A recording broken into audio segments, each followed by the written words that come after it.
They're looking to make trade deals with other countries, and China is issuing very clear warnings to other countries and companies to say, if you are seeing a decrease in your US activity, do not punish China or we will punish you. So the messaging is very clear, don't cross us. And we are not coming to the table to offer the US a whole lot right now. And just finally, I wanted to ask about the Chinese currency, because in this last month or so of dollar weakness, we've seen most major currencies obviously benefit to the other side or rise to the other side. Euros up, yen's up, pounds up, Aussie dollars up. What about the Chinese currency? Because it's quite revealing that the pressure seems to be to the downside on the Chinese currency, as opposed to benefiting or rising in face of dollar weakness like so many other currencies. That's right. The Chinese market is a little unique here because it's so much less liquid. That is, it's a lot harder, especially for global investors, to trade in and trade out the same way they may get in and out of the euro, the yen, the dollar, et cetera. So currencies like China's and even Russia's to some extent are a little bit of a tougher barometer to understand exactly where global investors' heads are at, just because trading is so much more difficult. So we'll look to the stock market, to earnings, to some other indicators in the next couple of weeks in terms of health there. But that's not top of mind for many of the investors, at least with whom we're speaking. Great stuff. Thanks so much for joining us, Megan. Good to see you again. Thanks. Now, hundreds of schools across England are launching free breakfast clubs this morning. The government says the scheme will save parents around £450 per year in childcare costs, but teachers have warned there's not enough money to fund it. Anjum Pirbakos has this report for us. As the new school term begins, so do the new and free breakfast clubs as part of the government's election promise. And from today, 750 primary schools will be part of this initiative. It's really important. I mean, we know by him coming to Breakfast Club, I know that it's one less stress for me to think about. I know that I can bring him here, he can have a healthy breakfast, can't you? And it means that I can then get to work on time, nice and early, and I just don't have to think about worrying about Breakfast Club and childcare and things. Parents will also have access to 30 minutes of free childcare as part of the government's plan for change. The government say the breakfast clubs are central to school readiness. We know that breakfast clubs are good for attainment, they're good for behaviour, they're good for attendance. So they're going to put more money back in parents' pockets, saving £450 on average per year as part of our plan for change to make sure that every child gets the best start in life. But not everyone agrees that breakfast clubs should be the priority in the education sector right now. Breakfast clubs are not the issue. They're one drop in the ocean. The broader issue is that we've got constant underfunding for years and years, and we are seeing the impact. For many families, breakfast clubs will offer vital support, giving children a nutritious start to their day. But the education sector continues to ask about long-term funding. What's clear for now is these small morning moments could make a big difference. One bowl of cereal at a time. Anjum Pirbakos, Sky News. Right, let's have a look at the weather for you after what was, of course, a largely glorious Easter weekend. Well, the next couple of days will bring more showers or prolonged rain. But eastern parts look drier from Thursday. It's mostly fine now, although chilly and locally foggy, but western Irish coasts are wet and windy. The western half of Ireland will see strong winds and sometimes heavy rain taking over by midday. Most other places look fine, but a few, mainly light showers, will develop. The Northern Isles will be dull and damp, and it will be a bit warmer. Northern Ireland, the east of Ireland and southwestern Britain will turn wet and windy later, while the west of Ireland will brighten to sunny spells, and the odd shower. Showers elsewhere will fade towards evening. A bright start and always a warm welcome. Qatar Airways sponsors the weather. So to come here on The Breakfast Show, where we'll have the very latest on the passing of Pope Francis. From humble beginnings to the head of the Catholic Church, we'll look back at his life and legacy.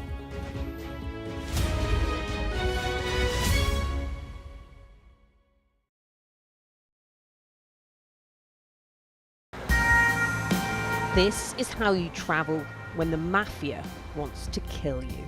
He's almost given up his own freedom, but that's the price he's willing to pay. Here, they don't just arrest 'Ndrangheta mafia members, they also live among them. Time after time, I've seen the devastating impact of extreme weather and climate change. We don't have much snow at the moment. They've had a warm spring and exceptionally hot summer, and that means they're expecting to lose more than 3 times the amount of ice than they usually do. Flames are still forcing people from their homes and leaving many questioning their futures. Here was my life. We have nothing. I can't say anything, it's so sad. This disaster is testing the resolve of everyone on this island. The only way out now is by boat. Everything you see is devastated, and the misery being felt by people living here is repeated in towns and villages across Central Europe. Sky News, get the full story first. Turkey is burying its dead. The loss is profound. Whole families died in this collapse, generations wiped out. The violence has penetrated the heart of the city rather than being contained to the estates around the edge, and that speaks to the level of anger being felt here. In Sweden, police have seized a lethal stash. This is just a small sample of the deadly arsenal taken off the streets. This is an example of an advert, really. Anyone of any age could say, I'll do that for £1 million, and then have to go and shoot someone. Yes. I'm Siobhan Robbins, Sky's Europe correspondent based here in Berlin.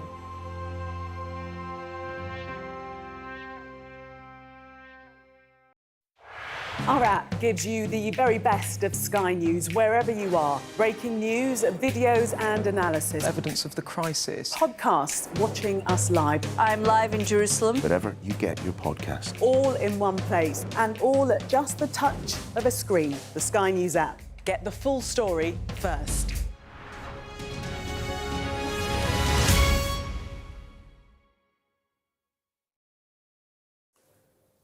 Welcome back to The Breakfast Show here on Sky News. Well, coming up, we'll take a closer look at how the papers are covering Pope Francis's death in our news review and flick through some of the other big stories of the day as well. But first, to recap our headlines this morning.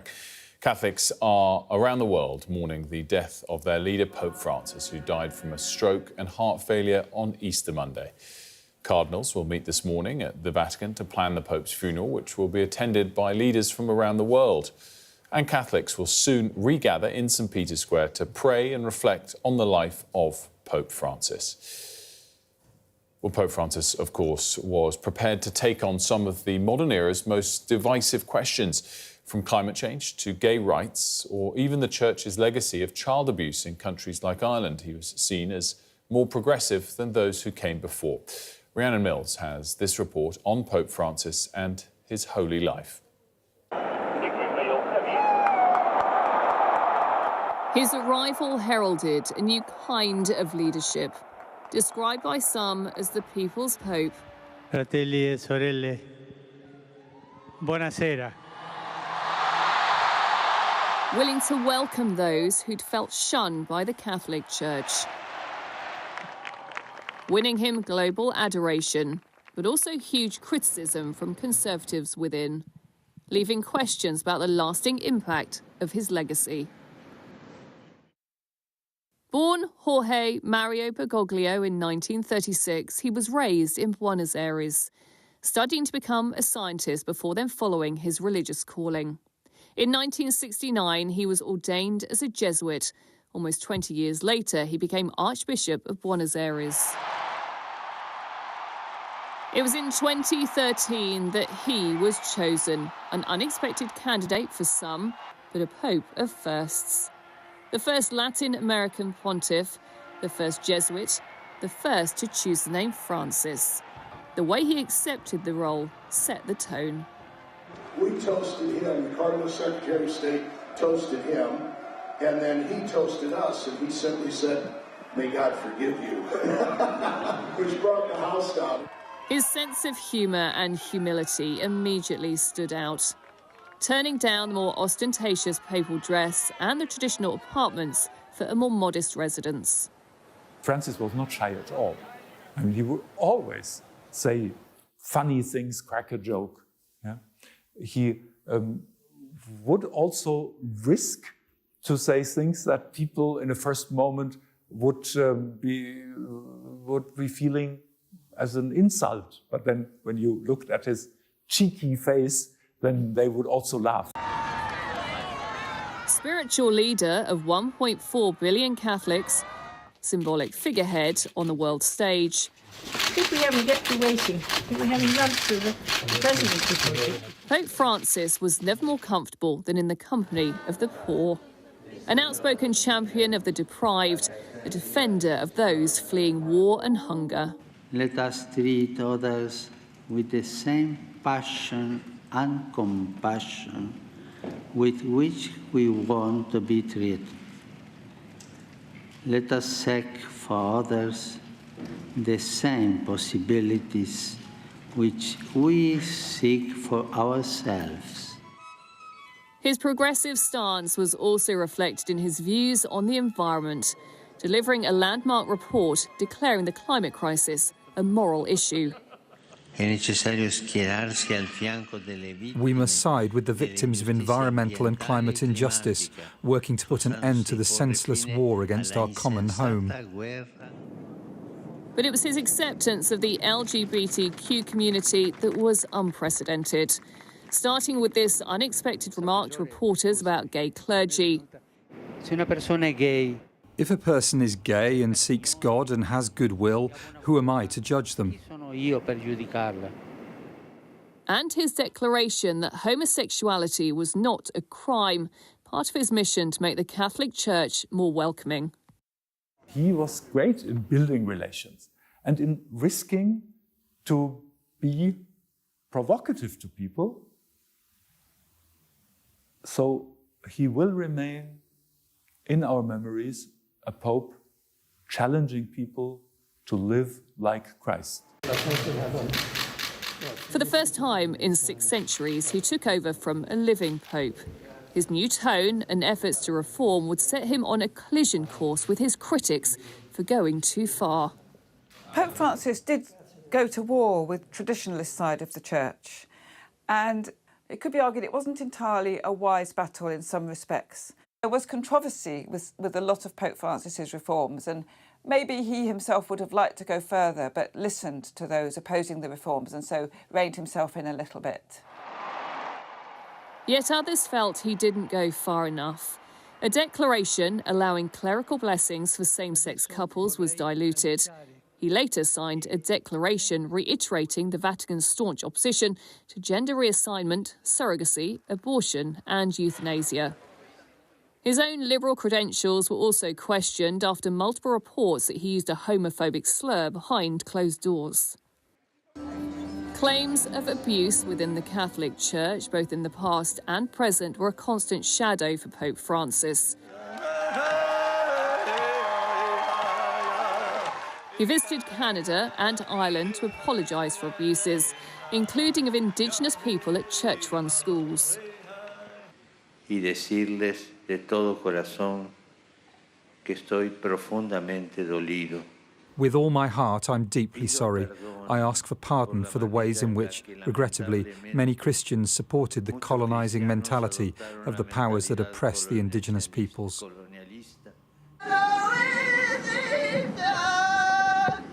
But he continued to face anger for not holding known abusers to account. Occasionally, his tolerant persona gave way to his temper, sparked by pain from illness or, at times, the overexcited crowd. Here, he insisted it was due to hygiene he was pulling his hand away. As he crisscrossed the world, he won admiration from other like-minded, more liberal individuals. You're short of supply, you know, it's okay. Especially of his commitment to interfaith dialogue, leading to a landmark agreement between the Catholic Church and Islamic faiths. and an unprecedented visit to Iraq. Peacemaking was at the core of his work, welcoming Ukraine's President Zelensky to the Vatican and breaking protocol to visit the Russian embassy, expressing concern over the war. In his final years, poor health meant more hospital stays and events cancelled. But even when sick, Francis wanted to show the church was more open than before. Inviting 200 comedians for a special audience, appointing the first woman to head up a Vatican department, and keeping active even in his final days, here meeting with inmates at Rome's main prison on Thursday.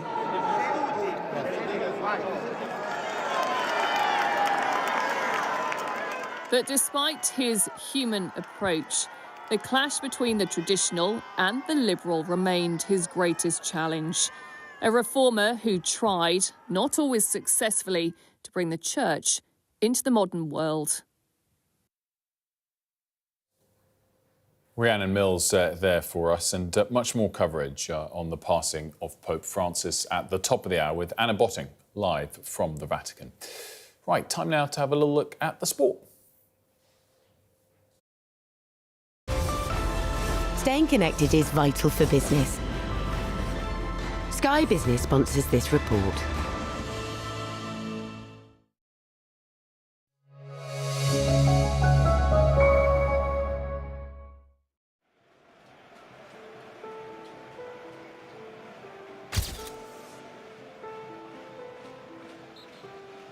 I'm sorry, I just have a German passport. Hopefully I can convince them and show them and prove them that I'm proud to be the English manager. For only the third time in history, the FA have turned to a foreign manager to take charge of the men's England team. Thomas Tuchel follows in the footsteps of Sven-Göran Eriksson. If we don't do results, of course, they will try to hang me, but even if I was an Englishman, they hang me. So that's... And Fabio Capello. A winner with a capital W. That was the template. This is the man. When the news about Tuchel broke, there was a mixed media reaction. Some in Tuchel see a Champions League winning manager and the best candidate available if you want to win a World Cup. That's certainly how the FA bosses view it. But for others, there's a more fundamental principle here. They believe that an Englishman should be in charge of England. Well, I was hoping we'd get an English manager, but when you look at the choices, there are very few, aren't they? The jobs are so prestigious and there's so much money in the job that people are tempted to spread the net wide. There's nothing in the water that stops it. It's all about opportunity. I think it's probably a little bit simplistic just to put it down to national borders. On whichever side of the debate you fall, there is one fact which is indisputable.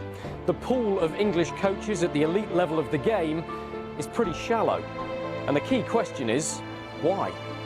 What we are deemed as English coaches, we're responsible for. Do you feel like to get a job in the Premier League as an Englishman, you have to be promoted to the division? I would say 99 times out of... Sky Business sponsors this report. Still to come here on The Breakfast Show, we'll have our news review. Mari will be back to join me for that.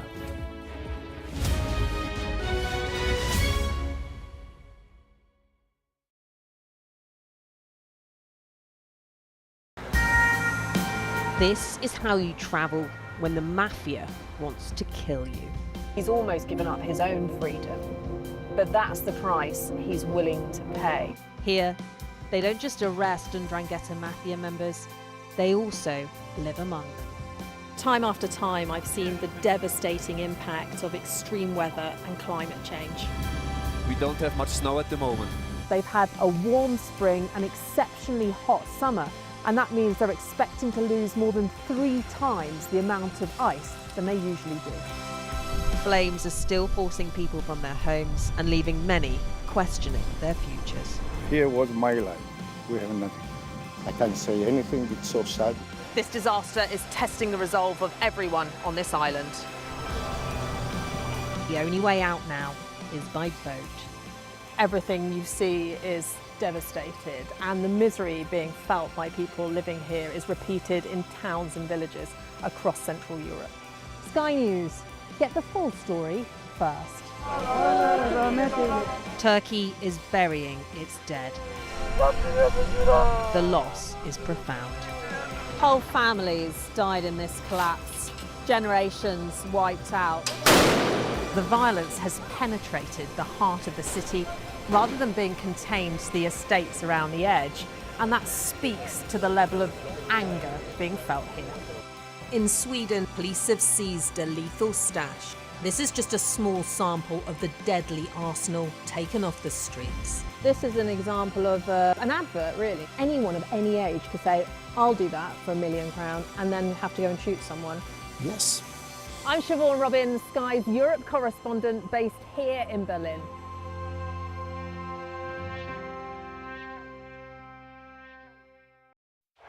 Our app gives you the very best of Sky News wherever you are. Breaking news, videos and analysis. Evidence of the crisis. Podcasts watching us live. I'm live in Jerusalem. Wherever you get your podcast. All in one place and all at just the touch of a screen. The Sky News app. Get the full story first.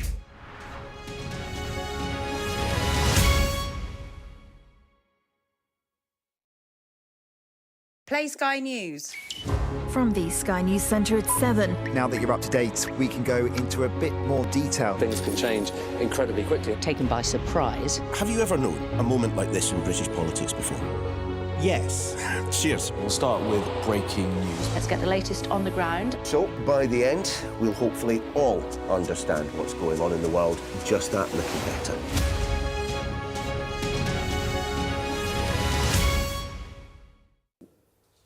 Welcome back. It's time for our news review now. Mari's here for that. Let's just remind you of what's on the front pages as well, because it's one story that dominates them all. Here's a flavour of them. The Mirror going with the People's Pope. It's the headline that also then goes on to say Pope Francis fought all his life for the poor and the forgotten. The Times going with describing him as an outsider with a mission to change the Catholic Church. The Guardian reporting that the 88-year-old died of a stroke and heart failure. The Telegraph, one last Easter blessing and his work was done.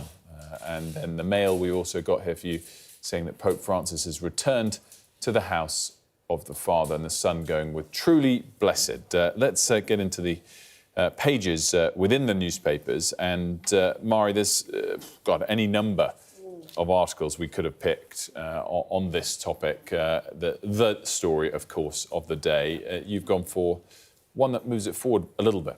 Yeah, so, you know, a lot of the front pages, as you say, are around, you know, Pope Francis's legacy and his work. But I wanted to talk about this big double-page spread in the Mail here, because this is really kind of the runners and riders of who could replace Pope Francis. And they've got, you know, a list of these different cardinals here and what they're known for and what their kind of legacies are so far. But they've also got some really interesting kind of little factual bits in here that I found fascinating. So, first of all, they talk about how the conclave won't start until at least 15 days after the death of Pope Francis yesterday, but also what's going to happen in terms of those who are eligible to vote. So they spend the night at a guest house within the Vatican at St. Martha's House. And then also, they cannot be over 80 if they want to vote. So they're trying to make sure that it's not kind of overrun by those who are extremely elderly.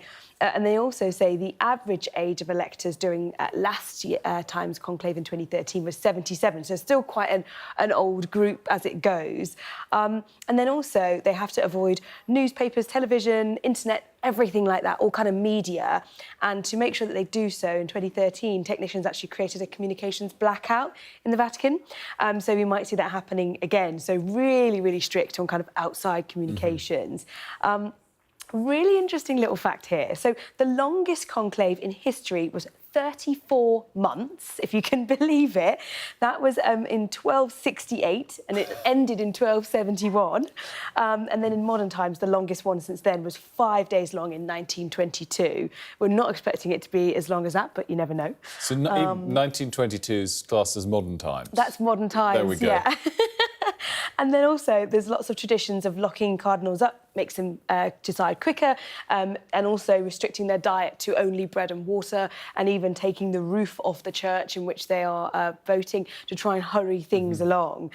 So kind of fascinating ways of electing the new pope. And also what's interesting is actually, because often these popes are, elderly, 9 popes have only survived less than a month after being chosen. So it's just fascinating, the history of it all. And then you can see the pictures of all the different cardinals who are kind of seen as some of the favourites. They've done their runners and riders. And basically any newspaper you look at, or the Sky News website, in fact, does the sort of runners and riders. And what I find interesting about that is, of course, none of us have a clue, really. And it's just up to the cardinals, and we don't have any knowledge of how they vote, why they vote. And we'll find out when the white smoke does come out in due course. I think the other thing that always stands out to me on this is, while it's expected they'll pick one of their own, a fellow cardinal, it doesn't have to be. No. They could just pick any male Catholic, so it could be any... Unlikely. Any male but Catholic. it's possible. But it is, of course, the big story. It's in all of the newspapers, and well worth looking through to look at the path forward, but also reflect on the life and legacy of Pope Francis. And as we said, we're going to have more on that at the top of the hour with Anna Botting live from the Vatican. Wanted to get you through some of the other stories as well of the day. This one in the FT. So yesterday, markets in the US were open. Easter Friday is a holiday there, but not Easter Monday. US stocks and dollar slide as Trump renews attack on the Fed. Quite a big sell-off again yesterday, 2.5% or so for US markets. And this came, Mari, basically because the president once again has attacked on Truth Social the head of the Federal Reserve, the head of the central bank. And essentially, that is needed. The idea that the Federal Reserve is separate from politics, for people to have trust in US markets, to have confidence in the US dollar and the US bond market. And this was an attack, actually, he renewed last week, and then various officials in the government suggested it was just sort of tweets and Truth Social posts. But he renewed it again yesterday, and that sort of spooked the US market. And what I'd just say is really interesting at the moment is the extent to which all US assets are selling off in tandem, which is rare, that you're seeing the stock sell off, the dollar sell off, and bonds fall in value. Usually you have some kind of offset between the two, and that we're seeing US assets sell off and international assets not follow suit. So we'll have the European Open, of course, at 8 a.m, but Asia's kind of calm. So US very much in the eye of the storm at the moment, and a lot of it, of course, based on the actions of the US administration. I just want to move on quickly to this next one as well, Maury. Rachel Reeves, the sort of title and then the subtitle, Push for Free Global Trade at IMF Talks. And I kind of can't believe how far back in all of the papers this is. Yeah. This is page 13 of The Guardian. And yes, again, there's so much on Pope Francis, understandably, today, but it's not even the top UK political story. She's at the IMF meetings for the next 2 or 3 days, able to meet all sorts of finance ministers, but in particular the US administration. She's in Washington, D.C. I would have thought that was top of the agenda. I mean, there's a huge amount for her to try and achieve. I don't think she's going to achieve big free trade deals in the short term, but interesting that it's sort of pushed so far back. Yeah, I think it's indicative of the fact that the government doesn't feel massively optimistic about coming home with a huge prize after 4 days in Washington. I think realistically they think it's going to be a very, very long slog if they do get anything. And even if they do get something, how kind of significant and consequential will it be? Will it be a full-blown free trade agreement, or are we just talking about a small carve-out when it comes to tariffs or some tariffs? And I think that the fact that we're not hearing lots of heavy briefing of brilliant things on the horizon from Rachel Reeves' visit, I think perhaps means they're not expecting too much. Yeah, I also think that if you get to the point of a free trade deal, it's going to be a Donald Trump, Keir Starmer thing. So this is probably laying the groundwork out of the way. The only thing I'd say coming back from the US last week is there is a pretty big expectation that the 10% tariffs will remain in place for the foreseeable. So that idea of keeping it at that level and not getting extra is probably the short-term goal. Yeah. Removing the 10% sort of global tariff that they put on everyone is a much harder task. Guys, remind me how long we've got left. Have we got time for the next story? 30 seconds. We probably don't have time, but very quickly can mention the headline because we'll talk to the government about it. No, you're any opposition to Transcorp. Oh, yes. So this is interesting because one of the 8 commissioners of the Equality and Human Rights Commission has said the court ruling for the Supreme Court on the definition of a woman is a model of clarity. Those seeking to undermine it are fuelled by misunderstanding and are guilty of wishful thinking. It's, of course, the big story from last week. It's carried forward to this week. We'll talk to the government about it at 7:15. But we're going to take a quick break here. And when we come back, we'll have Anna Botting, of course, from the Vatican, live with all of the top stories relating to the Pope's passing. Let's leave you with a quick look at the weather.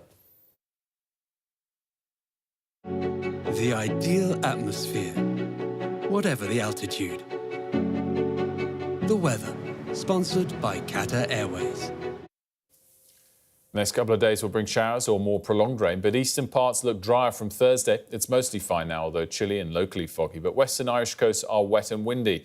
The western half of Ireland will see strong winds and sometimes heavy rain taking over by midday. Most other places look fine, but a few mainly light showers will develop. The Northern Isles will be dull and damp. It will be a bit warmer. Northern Ireland, the east of Ireland and southwestern Britain will turn wet and windy later, while the west of Ireland will brighten to sunny spells and the odd shower. Showers elsewhere will fade towards evening. Northern Ireland, Wales and central and southern England will see rain for a time tonight, but that'll become largely confined to the southeast later on. That's your weather. Breathtaking views with clear skies ahead. Qatar Airways sponsors the weather. Do stay with us here on Sky News Breakfast. When we come back, Anna Botting will be live in Rome.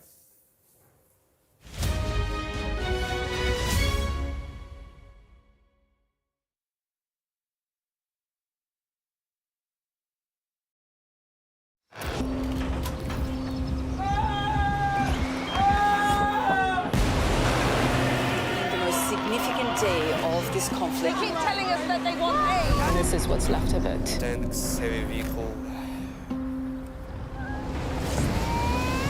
Why only in America? People want their country to work. Just want a job in a normal life. Why are these homes empty? I want you to be honest with people. That has happened within minutes. Sky News, the full story first. A show of military might and menace. Why should the West trust you? Frankly, I don't care whether the West trusts us or not. Sky News. Get the full story first. Have a quick word for Sky News. Is the West right? Are you fueling Russia's war machine? American journalist Evan Gershkovich is on trial here, but was first on display. I'm Ivor Bennett, Sky's Moscow correspondent.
Hello, good morning from Rome, where millions of people here and around the world are mourning the death of Pope Francis. The Vatican says that Pope Francis died from a cerebral stroke and heart failure. Cardinals fly in from all over the world this morning for a meeting that is due to start in the next hour to plan the Pope's funeral. Francis was hailed as the People's Pope, and the Catholic Church faces a pivotal decision over its future.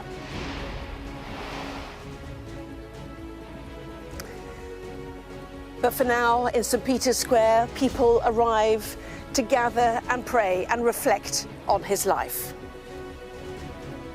Also ahead, President Trump ignites more chaos on the stock markets yesterday. Hundreds of schools across England launched free breakfast clubs this morning. And marching on to the Premier League, Leeds United and Burnley are promoted.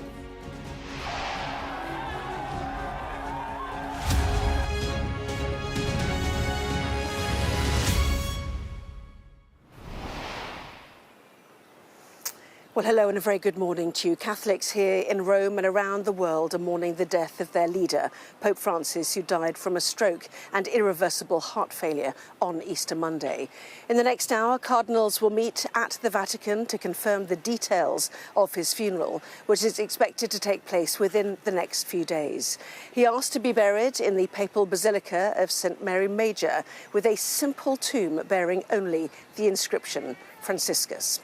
Well, my colleague Barbara Serra is here with me. Cardinals in Rome are having a meeting, but of course cardinals have to fly in from all over the world. It is. It's the College of Cardinals that's meeting to plan for the funeral of the Pope. And of course, some will be in Rome anyway. But, you know, we've just had the Easter weekend, which is the holiest time in the Christian calendar. So a lot of the cardinals will be, you know, wherever it is that they hail from, and will be making their way after what was the shocking death of Pope Francis yesterday. Barbara, for the moment, thank you. Well, let's get more then from our correspondent, Adam Parsons, who reports from Rome. At the Vatican, change can take centuries to come, or sometimes just hours.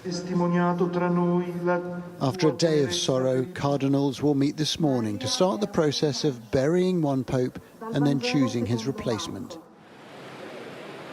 For the moment, there's no leader. These imposing doors left ajar symbolise the idea of sede vacante, the empty seat that means the Vatican is without a pope.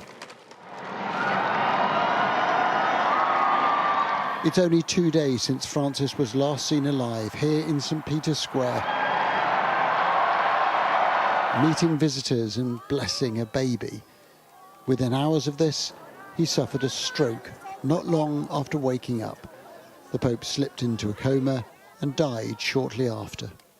It's very sad news, a great loss for the Church and for the whole world. A Pope who worked so hard for peace and for the good of all. Let's all pray for him. It's just a very sad day. It's honestly, I think, impressive that he made it to Easter. I think that's almost like a miracle for Italy. We come from Australia. We were hoping there was some chance to see him, but then we heard about it when we came in here, and yeah, it's pretty much devastated all of us.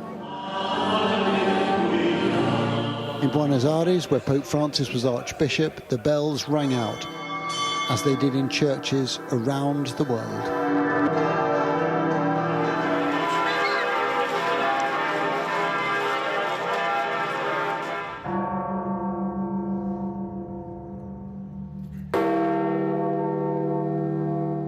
The first job for these cardinals will be to decide when the funeral takes place. The most likely option is Saturday, and there are many dignitaries who wish to attend, including President Trump, so the security will be tight.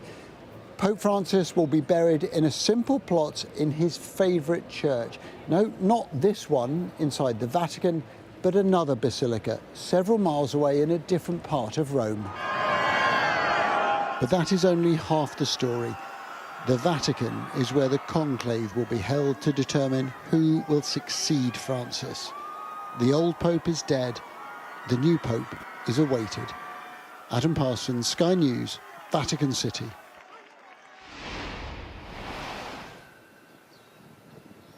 Well, joining us now is our correspondent, Lisa Holland. And Lisa, help us understand what happens now. We know that Pope Francis's body was put in his coffin last night. We know there's a meeting at 9 o'clock with the cardinals. Take us through the next couple of days, if you can. Yes, indeed. So, of course, there will have been a well-honed plan for the passing of any pope, and in particular this one, which Pope Francis will have contributed to himself. What we already know is that over the course of the next day or so, it will be business as usual. You can see, actually, here in St. Peter's Square this morning, of course, for pilgrims, for followers of the Catholic Church who come for Easter, even tourists, the business of the Church continues, their pilgrimages continues, and all of this against that backdrop. The Catholic Church now goes through the motions of working towards the funeral of Pope Francis, which at this stage we expect to be towards the end of the week. On that, we think there will be an official announcement at some point today, specifically which day it will be, potentially Friday or Saturday. Cardinals will come, they will go through the plans now throughout the course of today, and we will start to learn more about who will attend. We learnt yesterday, of course, the US President Donald Trump plans to come, and when they fine-tune that list, then they can fine-tune the arrangements. Now, we expect that the body of Pope Francis will be moved to St. Peter's Basilica so that people may be able to pass by and pass their respects to Pope Francis, potentially in the middle of the week, around Wednesday. And then, of course, cardinals coming within 15 days or so for that conclave for the election of the next pope. Yes, and indeed, it is a massive security operation, isn't it, with global leaders flying in. You know, talk us through the geography, if you can, of the basilica behind you and where you're standing now.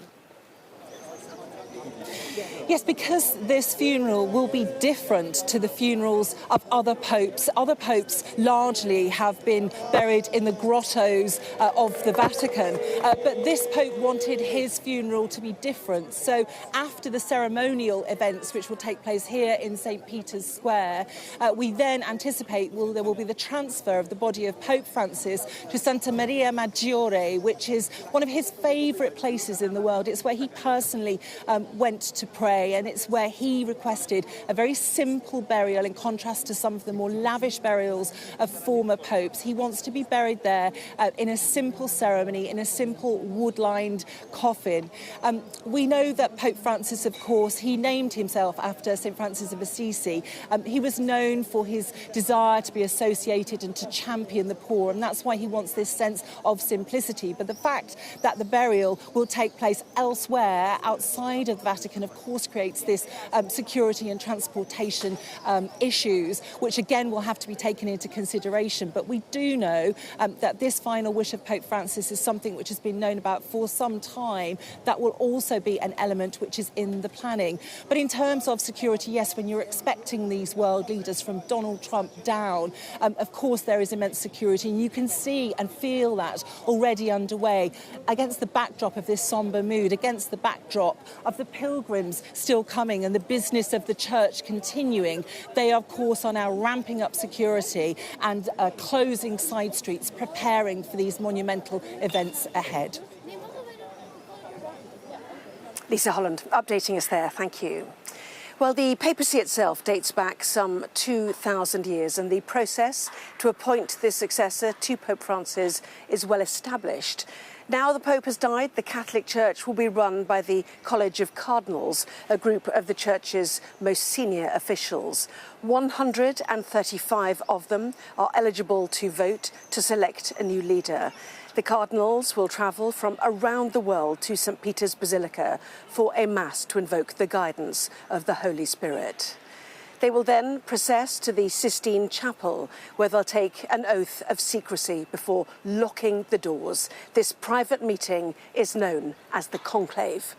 Inside, a series of secret ballots will be held to pick the next pope. They will eat, vote and sleep inside the closed-off areas of the conclave until they've selected that new pope. Technically, any baptised male Catholic could be chosen, but it is tradition that the cardinals will elect one of their own. 4 rounds of voting are held each day until one of the candidates receives 2/3 of the vote. If no one meets this quota, the ballots are burned with black dye in a stove near the chapel. But when the 2/3 majority is reached, the final round of ballots are burned with a different dye, producing white smoke and signalling to the world that a new pope has been chosen. Well, let's bring in Sky News' commentator, Alistair Bruce. Good to talk to you, Alistair. It is such an extraordinary series of events we are waiting to witness, and the shock still felt here, having seen Pope Francis on Easter Sunday at his passing yesterday.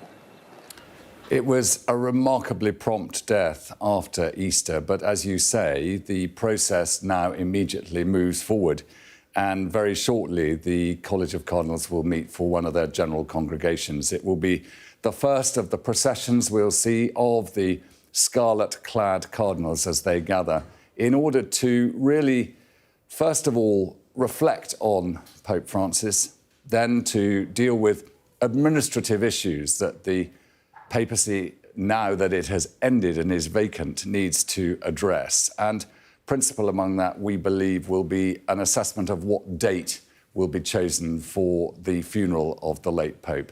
It will be, I think, a succession now of gatherings and congregations, as they're called, as we move forward in this period. They have no great powers because the moment the Pope dies, those powers across the Church do come to an end. But I think that we will hear today much more about what is coming next during this week.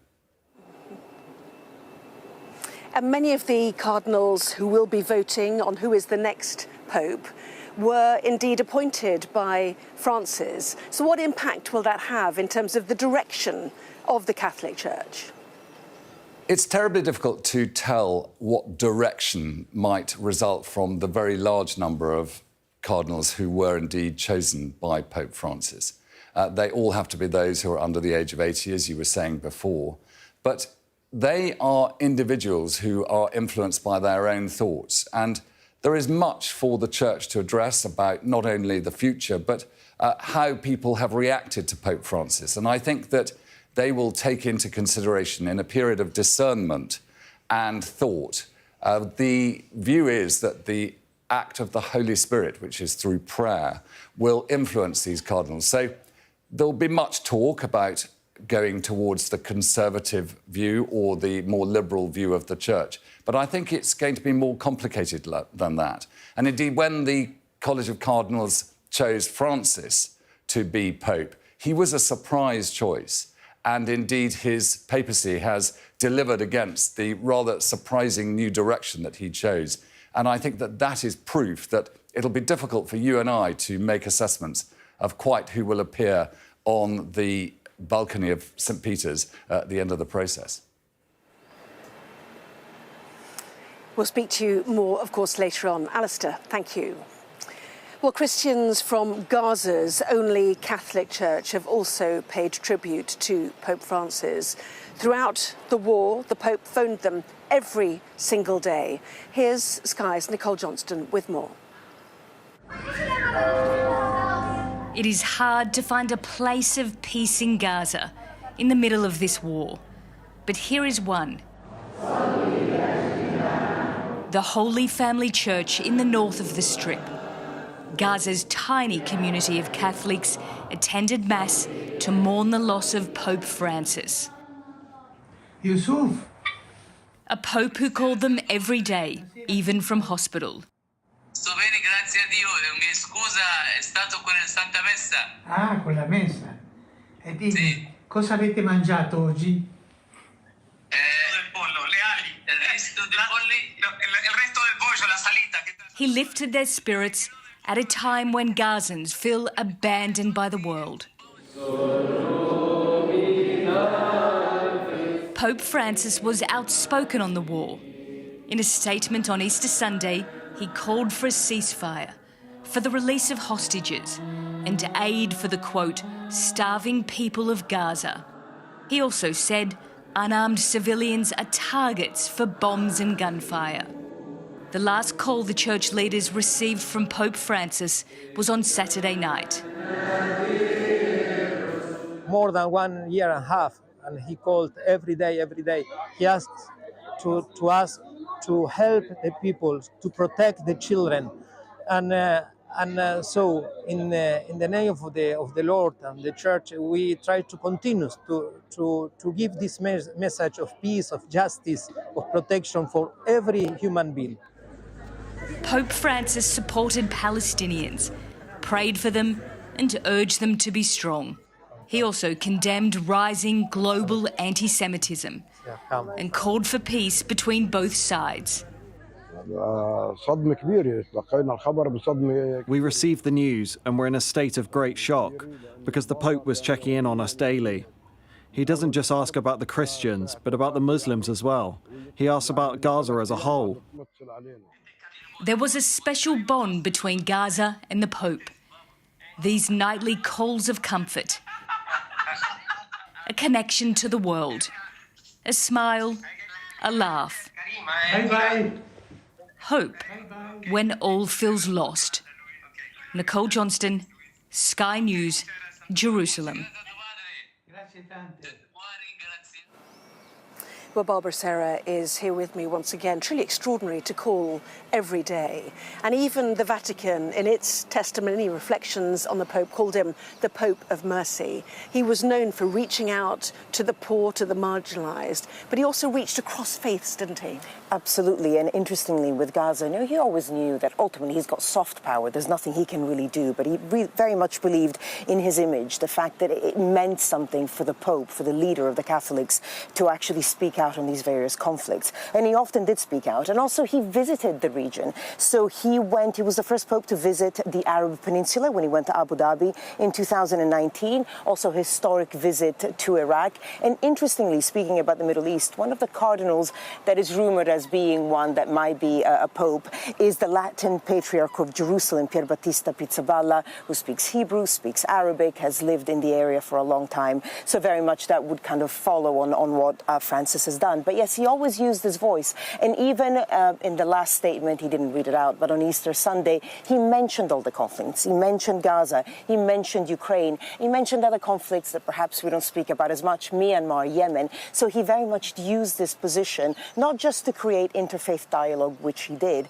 but also to raise the profile of a lot of conflicts that perhaps sometimes get forgotten. And I have to say, just anecdotally, a lot of my friends who are of the Muslim faith got in touch yesterday and did sort of offer their condolences in a sense, but also because they saw him as a political figure, if you will, who did speak out on a lot of conflicts. Yes, and he proceeded with that visit to Iraq despite British intelligence warning there was a plot against his life. But he chose his words carefully on Sunday beyond those conflicts, also talking about migration. And he had only just met J.D. Vance, the US Vice President, having been critical of the Trump administration's policies on migration. I mean, it's interesting how his papacy has overlapped over both Trump administrations and also the refugee crisis of 2015. So he always spoke about that. He went to Lampedusa, he went to the island of Lesbos, places that obviously had a lot of influx of refugees. Now, this is what he said in his Easter message, like you say, just after meeting J.D. Vance. How much contempt is stirred up at times towards the vulnerable, the marginalized, the migrants who come from distant lands, bringing unfamiliar customs, ways of life and ideas, but all of us are children of God. So I guess, a thinly veiled comment, I suppose, as this goes very much against a lot of what we're hearing come out of the Trump administration. Yes, words written by him, we are told, but not spoken by him. He was not strong enough. Barbara, thank you very much indeed. Well, plenty more reaction and looking ahead, of course, to that meeting very shortly of those cardinals who are in Rome. But for now, let's go back to Wilfred. Anna, thank you so much for that. Well, we are joined now by the government, by the Education Minister, Stephen Morgan, who joins me now. Very good morning to you, Minister. Good morning. Thanks for joining us. Just thought I'd start on your reflections of the passing of Pope Francis, but also to ask, as we heard from President Trump overnight, whether it's expected that the Prime Minister will be going to his funeral? Well, as the Prime Minister said yesterday, the Pope was relentlessly focused on trying to deliver a better world, and my thoughts are with millions of people around the world that will be mourning His Holiness's loss. I understand a request has come in for attendance at the funeral, and obviously the government will make arrangements in place for who will be attending in due course. So it could be the Prime Minister? It could be. I mean, obviously, I think the request has gone in and it'll be announced in due course. And of course, as Anna said, much more coverage of when we know the date of the funeral to come here on Sky News. Tell me what you're announcing today. Free breakfast clubs expanding? That's right. So today, the first of 750 early adopter free breakfast clubs are opening in towns and cities across the country. We know breakfast clubs are good for behaviour, they're good for attendance, they're good for attainment. And I'm really excited that this is coming to every town and city across the country, giving parents more choices around childcare and giving children a better start to the start of the school day. On the topic of schools, after the Supreme Court decision last week, can you confirm that girls will have separate facilities that boys are not allowed to use in the schools that you obviously oversee? The Supreme Court's ruling gives real clarity and confidence to women and service providers. With regards to schools, nothing changes because there's clear guidance in place already with regards to admissions for schools and indeed single-sex spaces such as toilets. What about more broadly? Do you think we'll be getting guidance from the government this week on what it means for single-sex spaces across the country? I expect the Secretary of State will want to make a statement in the House at some point, and obviously the EHRC will publish further guidance in due course. In terms of schools specifically, I mean, you're saying there's already guidance, so there's a guidance that girls have their own facilities to use? That's correct, yes. And more broadly, obviously, we have things on the curriculum and we have guidance issued to schools, and it's really important that teachers have confidence in using that guidance available to schools. So the Supreme Court decision doesn't change anything, as you see it, as it relates to schools? That's right. Obviously, it referred to matters such as hospitals, refugees and sports clubs, but my understanding is that it won't have any difference to schools. Over the weekend, obviously, there's been protests against the Supreme Court decision. Some of the terminology we've seen used at these protests, whether it was expressed verbally or on placards, has been pretty firm, or perhaps worse than that. What is your view on the scale of some of the protests? I think the Equalities Minister's already said today that that was completely unacceptable language. You know, the Supreme Court brings real clarity and guidance to and confidence to women and service providers, and now obviously the government will respond to that in due course. One placard in particular suggested that people like J.K. Rowling should be hanged. Clearly, Kemi Badenoch has come out to say that that's, quote, criminal incitement. If the law is not enforced, we don't have equality, we have two-tier justice. Do you agree with that statement from the Leader of the Opposition? I mean, it's completely unacceptable language to be used, and obviously any matters that break the law should be reported to the police, and hopefully police action is taken. Over the summer, last summer, in face of the Southport protests, the Prime Minister said quite a few times, loudly and explicitly, that the full force of the law would be used against protesters who crossed the line. Do you know why we haven't seen any similar rhetoric from the Prime Minister this time? As I said, I think if laws have been broken, then it's right that things are reported to the police and police take action. Do you think we'll hear from the Prime Minister specifically on this today? I expect a statement in the House will be made later today with regards to the Supreme Court ruling, and obviously that's the right thing to do as Parliament returns today from recess. And then just finally, do you have a message towards people, not specifically just J.K. Rowling, but people like J.K. Rowling and the other women who've fought this case, I guess, not just about the criticism that they've faced over the weekend from protests, but for many weeks, months and years leading up to reaching this decision? So, as I said earlier, I think this court case brings clarity and indeed confidence to women and to service providers. We've always been clear as a party that we should protect single-sex spaces, and obviously the Secretary of State will announce further details in due course with regards to the government's response to this. Stephen Moore, thanks for joining us this morning. You're Good to see you. We're going to have a quick look at the weather.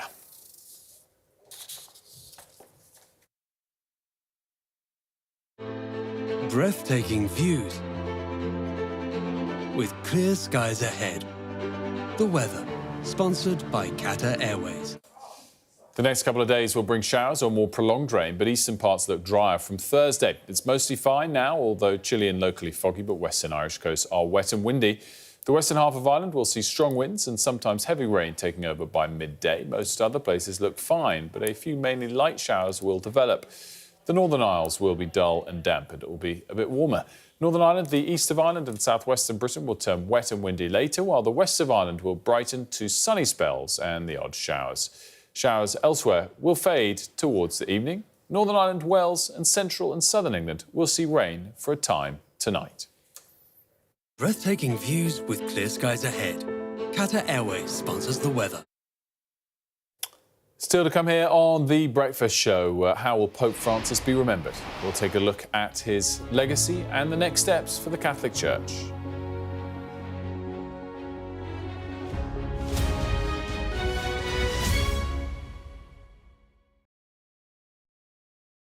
I'm Dominic Waghorn, Sky's International Affairs Editor, covering a world that seems to be unravelling. War, unrest, revolutions. It's not his country, it's ours. They have succeeded for the first time in their country's history in removing a leader from power. No freedom! Sky News, the full story first. There was fighting here, but there's clearly now a lull, and they're using it to bring up more ammunition. This is a mass exodus in which Russia is hemorrhaging some of its brightest and its best. According to the local weather channel, there have been more than 2,500 lightning strikes and flash flooding, all on top of this week's lethal tornado. What stays with you most in this job is some of the people you meet. What is your worst fear about what the Russians want to do to the children? They're just boosting demographics by stealing young people. Would you like to take the opportunity, Mr. President, on Sky News to invite Barack Obama to come here? Mr. Trump, are you running for president? Can you confirm it? We're going to take a look, a very serious look. On that day, we saw your fighters killing women, killing children. Was that a mistake? Did you go too far? You couldn't control your fighters? The full force of the state is being used to crush any protest. Free wherever you get your news. It's half an hour now past the deadline that Hamas issued, and we've now seen a third barrage of rockets coming in. Another alarm. The mood here is jittery and nervous.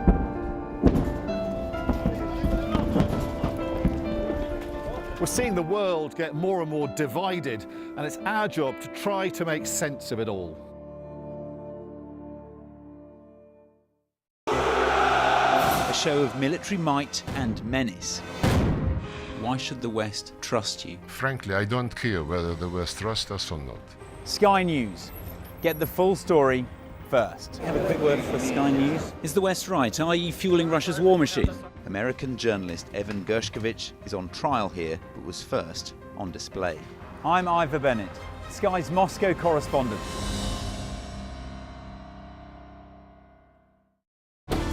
Jubilation in the streets, while some emotional. This is a political victory for Prime Minister Modi and his Hindu Nationalist Party. I'm Neville Lazarus, and I'm Sky's reporter based in Delhi. Companies like these are helping India in its trajectory to be a serious player in space exploration. Sky News, get the full story first.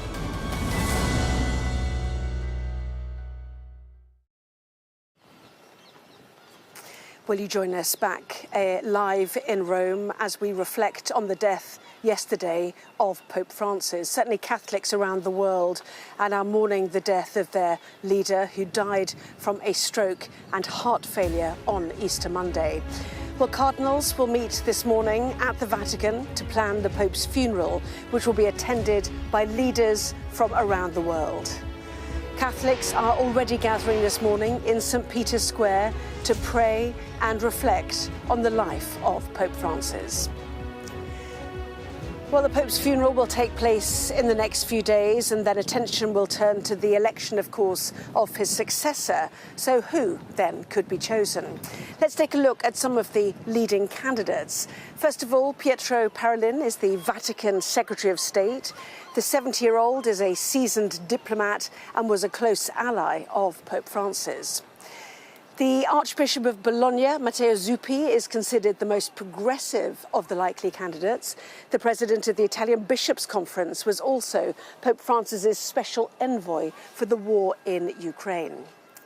José Tolentino de Mendonça is a Portuguese cardinal who's published several collections of poems and spiritual writings and is the prefect of the Dicastery for Culture and Education. Peter Erdo is a Hungarian cardinal. The 72-year-old was mentioned as a likely candidate during the last conclave when Pope Francis himself was selected.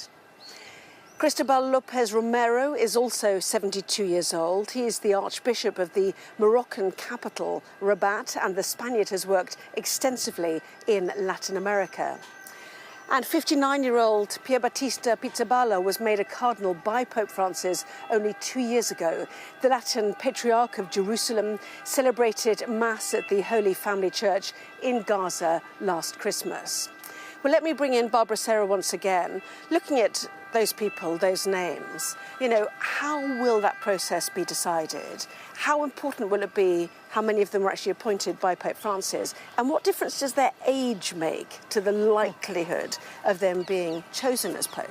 Yeah, so let's look at the numbers first, because 135 cardinals under the age of 80, which means they can vote in the conclave, and a staggering, I think it's 110 or 112, were actually appointed as cardinals by Pope Francis himself. So you might think that perhaps, the Pope has sort of made his mark on the conclave.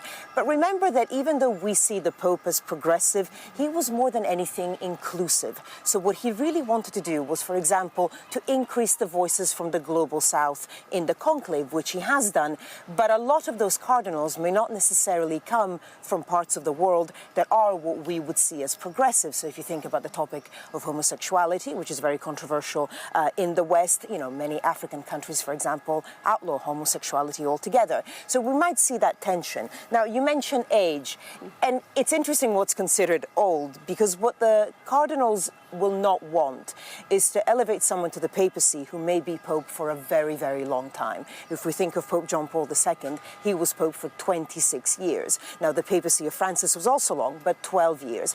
And the risk is that if you elect a quote-unquote young Pope at 60, you do run the risk, in a sense, that this person might be Pope for 30 years. And there's a general sentiment that they don't want someone to be in that position for that long, just because of the changes both in politics and culture. So much of this is already structured, isn't it? We know that there were rites said as Pope Francis's body was moved into a coffin at 8 p.m. local time last night. That, of course, is ahead of what will happen, we're told, on Wednesday, when people who will come from all over the world, pilgrims will come from all, Catholic nations, to try to go into the building behind us, to see the Pope and pay their own respects. Yeah, and we're already seeing barriers go up, actually, in St. Peter's Square, because the queues, we can imagine, will be massive. So the Pope's body right now is in the chapel of the Santa Marta residence, of course, where he lived and where he died. And we are expecting tomorrow the second phase of the funeral. There's 3 phases, effectively, the third being the funeral itself. And we're expecting that phase to be the movement of the body from the chapel of Santa Marta to the Basilica of St. Peter. And that is the chance, really, the body lying in state, and the chance really for the thousands of people that will turn out to be able to pay their final respects to the Pope. Barbara, thank you very much indeed. We're still waiting to find out who will travel from the UK for the Pope's funeral. But what about Catholics then in the UK? Our chief North of England correspondent Greg Milam has more now on how the UK's Catholic community has reacted. In a city famed for its Catholic heritage, as in so many places around the world, the sense of shock came with one of gratitude for Pope Francis's life. Even in the vastness of Liverpool Cathedral, time for small moments of prayer, the messages in a book of condolence, the reflections on his life. I think when he came in, there was like an air of excitement, and I think that air of excitement continued through. He was interested in the environment, he was interested in the poor. I think the sense of humility that he's brought back to the office, and that that has reflected very well on the Catholic Church in the modern world, that it's not the life of presidents and kings, it's the life of a spiritual leader. It means a lot to us to have a lovely Pope like this. You know, he was a proper people's person. He was lovely in every way. And I was so glad that he got Easter Sunday out of it. I was so happy. I think that's what he fought for, Easter Sunday. When I used to say, I'm from Liverpool, Holy Father, he used to say, Liverpool, the Napoli of England. I think he was talking about football, not pizzas. It is one of the many memories from so many meetings with the Pope for the Archbishop of Liverpool, and now looking back at what Francis has meant. He had this tremendous kind of persona, an aura almost about him. He said to us that the day he was elected Pope, a great peace came upon him and it's never left him. And I think it was that really which he wanted to radiate around the world. And he did that by having a care for the environment, by seeing humanity as one body, not a body that's divided between religions and politics and countries. He called us all our brothers and sisters. As the country pays its respects, it is those, non-Catholics included, who spent time with the Pope with perhaps the strongest memories. Just saying the Lord's Prayer with Pope Francis changed me, changed and renewed and refreshed my understanding of what it is to be the Church, that we belong to each other across these denominational barriers. And then I think, what a message for the world. At Westminster Cathedral, a Mass in memory of Pope Francis, as for all of the nearly 4 million Catholics in the UK, meant a very personal reflection.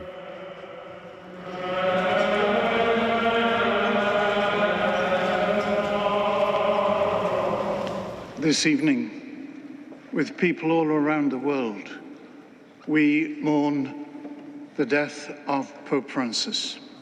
And for the head of the Catholic Church in England and Wales, it is now about building on Francis's legacy. Pope Francis has started in the Church over the last 3 years, which is to call us to a more disciplined way of listening to each other. Listening not in order to disagree or to argue, but listening to each other in order to understand, and out of an exchange of understanding to come up with a better way forward. I think that's a very, very important thing, both in the political world, in relationships within families, in industrial relationships. Conflict is not a way of progress on the whole. For many of those mourning the Pope's passing, that it came at Easter makes it especially poignant. In Liverpool, there will be a memorial mass for a man who, through everything, remained, in the words of the Archbishop here, a kind and welcoming priest. Greg Milam, Sky News, Liverpool.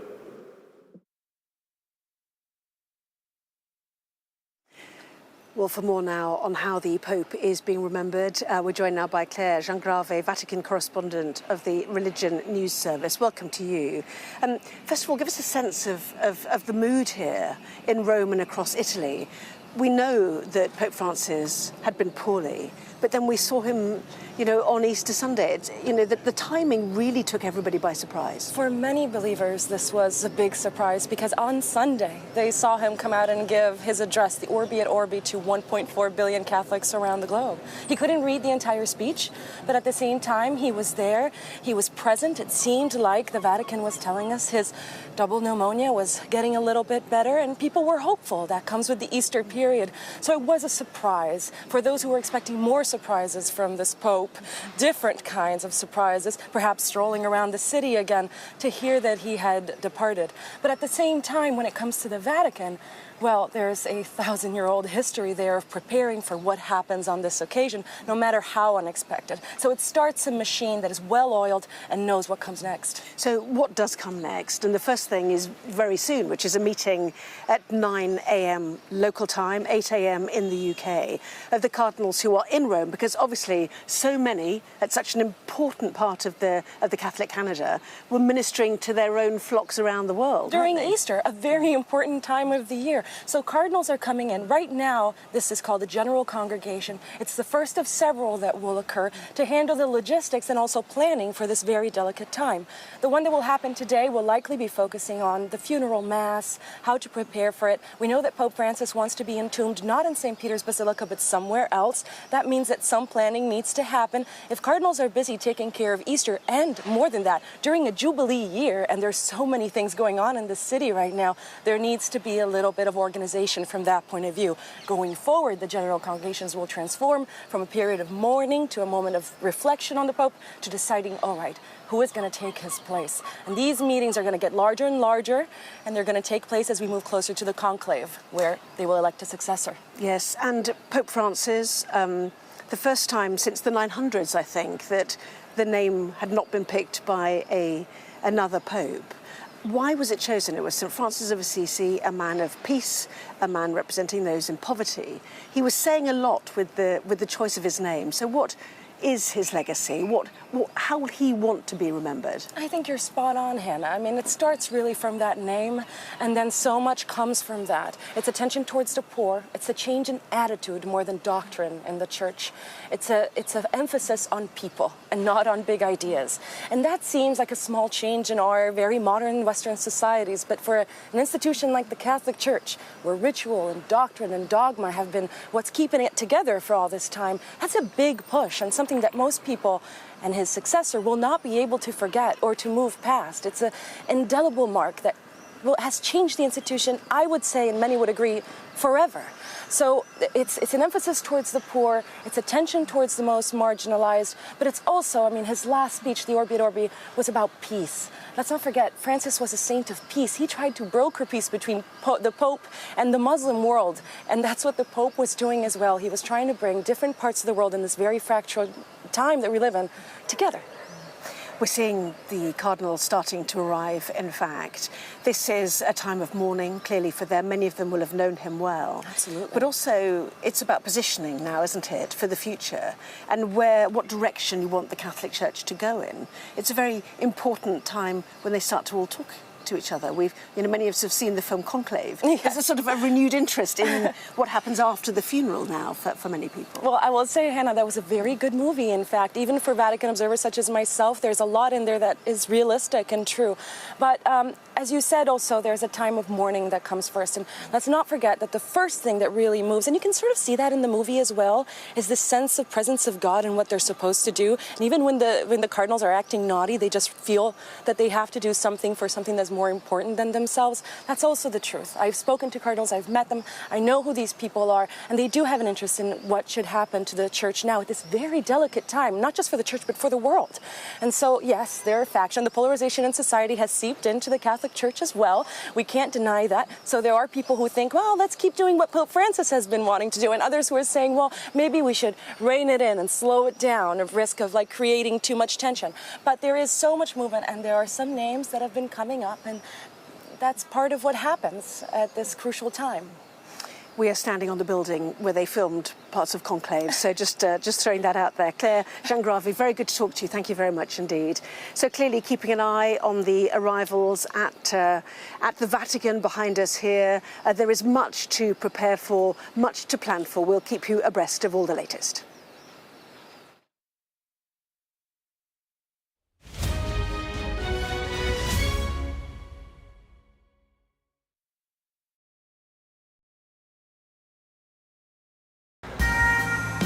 This is how you travel when the mafia wants to kill you.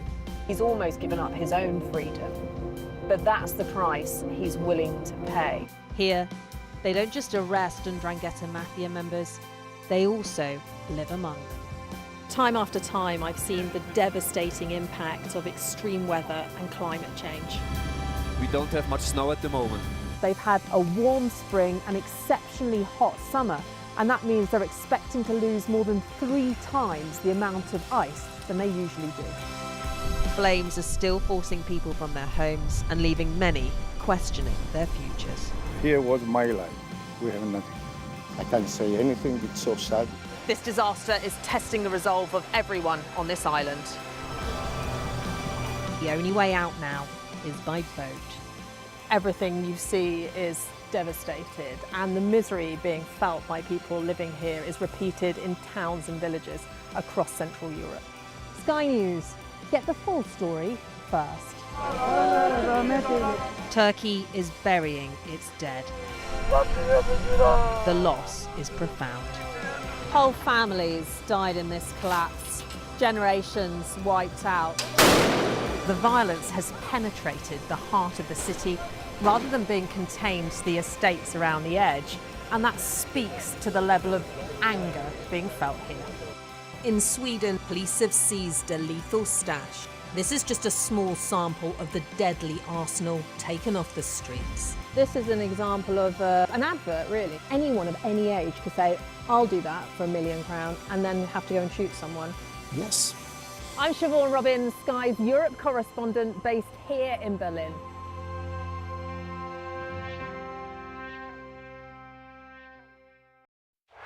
Our app gives you the very best of Sky News wherever you are. Breaking news, videos and analysis. Evidence of the crisis. Podcasts watching us live. I'm live in Jerusalem. Wherever you get your podcast. All in one place and all at just the touch of a screen. The Sky News app. Get the full story first.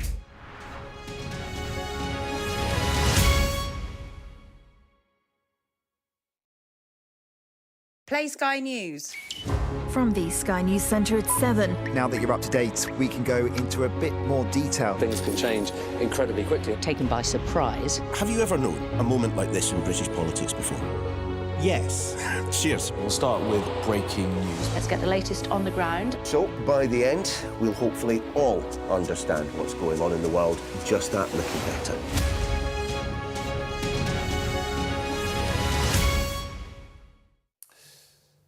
Welcome back. The Prime Minister, Sir Keir Starmer, will appear later with the Prime Minister of New Zealand on a joint visit to a military base. He may well also be asked about last week's Supreme Court ruling on the definition of a woman. Well, the Education Minister told this programme there would be an urgent question in the House of Commons later today on the topic. Mari, let's come to that particular part first of all. And I guess we were wondering at what point today we'd get a statement either from the government or the Prime Minister specifically. Yeah. I guess the statement in the Commons probably won't change the fact that the Prime Minister is going to be asked about this personally. Yeah, so we're in a situation now where Stephen Morgan appeared to say that we're going to be hearing from Bridget Phillipson, who is the Equalities Minister in the House of Commons. And it will be really interesting because they will have very clearly and carefully drafted that statement to try and get across the ideal message that they want to give to MPs and the public on the Supreme Court ruling. But what's really interesting is we still are not getting confirmation as to whether we are definitely going to hear from the Prime Minister on the Supreme Court today or not. And I think that I find interesting. If you looked at the way that you were, the way that Stephen Morgan was responding to some of your questions, you asked him very simple questions and he didn't answer quite a few of them. So you asked him, you know, would you agree with Kemi Badenoch that some of the signs around, you know, the likes of J.K. Rowling and other women with similar views should be burnt at the stake or potentially should be dead, and asked whether that would be considered criminal incitement, which is what Kemi Badenoch has said, and he wouldn't agree with that. Really interesting, considering we've had J.K. Rowling coming out yesterday on social media saying that she finds it astonishing that only Kemi Badenoch is the only person who is unequivocally backing women's rights, according to her. And then also you asked him whether we would be hearing from the Prime Minister. He didn't say yes or no. And then you also asked him whether he had a message for the women who had campaigned and won that case in the Supreme Court.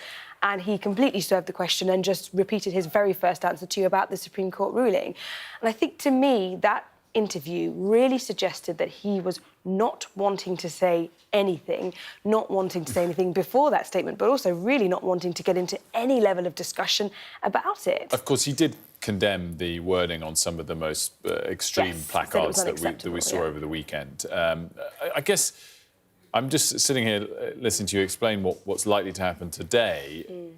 surely the Prime Minister can't be thinking he can hide behind the idea that Bridget Phillipson will be speaking in Parliament later today. I mean, what time are his events, the Prime Minister's events, in the day ahead? Because he's going to get asked about this. Surely. So the visit with the New Zealand Prime Minister is kind of late morning in the southwest of England, and then the kind of hello and meeting in Downing Street is therefore then later in that afternoon. And I think it would be quite surprising if we didn't hear anything from the Prime Minister by the end of the day on that, purely because the campaigners are wanting answers. Labour MPs are wanting answers as well. I don't know who we've sent, but I don't think the questions are going to be about joint UK-New Zealand military operations, I have a feeling. We'll see what unfolds today. I'll find out who we sent as well. I should know already. Mark, great stuff. Thank you. Right, time for some of today's other top stories. US stocks and the dollar have tumbled after Donald Trump hit out at the Federal Reserve chair. The president said that Jay Powell was a major loser for not lowering interest rates. Earlier in the programme, we were joined by Megan Morris, Senior Deputy Bureau Chief at Business Insider, who explained how markets are interpreting those comments. The Fed has two mandates. They're trying to make sure that inflation is under control and that labor participation is strong. And Trump directly calling for intervention in one of those areas really suggests that some action could come, whether it's right now or at the end of Powell's term. And that's really spooking markets in a new way. Wait the European markets to open in 10 minutes' time. Asia relatively flat despite a big sell-off overnight on Wall Street. Now, the nationalities of foreign criminals living in the UK are set to be published for the first time. It's understood the Home Secretary wants the data, which will include people awaiting deportation, released by the end of the year. Harvard University has announced it's suing the Trump administration after the US president froze more than $2.2 billion of funding. It's because the university said it would defy the administration's demands to limit activism on campus. Passengers have been forced to evacuate a Delta Airlines plane after an engine caught fire while on the tarmac at Orlando Airport. Delta says there are no reports of any injuries and that maintenance teams will examine the aircraft to determine the cause of the fire. Leeds United will be in the Premier League next year. They secured automatic promotion with a 6-0 win over Stoke. Joel Perreault was the star with 4 goals. Junior Firpo and Wilfred Gnonto also contributed goals. It was such a difficult task and such a tight race, and with so many good competitors. Burnley was fantastic, Sheffield United fantastic, Sunderland was on it pretty long, and to definitely finish in the top 2 is a great achievement, and all the praise, all the compliments goes to my lads. And Leeds will be joined by Burnley. They secure promotion with a 2-1 win over Sheffield United. 2 goals by captain Josh Brownhill, putting them over the line. Fundamentally, just ultimately proud of a young group and a group of players here that have committed, give everything, followed instruction, and yeah, we got to the Premier League, mate. Right, let's have a look at the weather now. The perfect climate, wherever the destination. The weather, sponsored by Qatar Airways. The next couple of days will bring showers or more prolonged rain, but eastern parts look drier from Thursday. It's mostly fine now, although chilly and locally foggy, but western Irish coasts are wet and windy. The western half of Ireland will see strong winds and sometimes heavy rain taking over by midday. Most other places look fine, but a few, mainly light showers, will develop. The Northern Isles will be dull and damp, and it will be a bit warmer. Northern Ireland, the east of Ireland and southwestern Britain will turn wet and windy later on. The perfect climate, whatever the forecast. The weather, sponsored by Qatar Airways.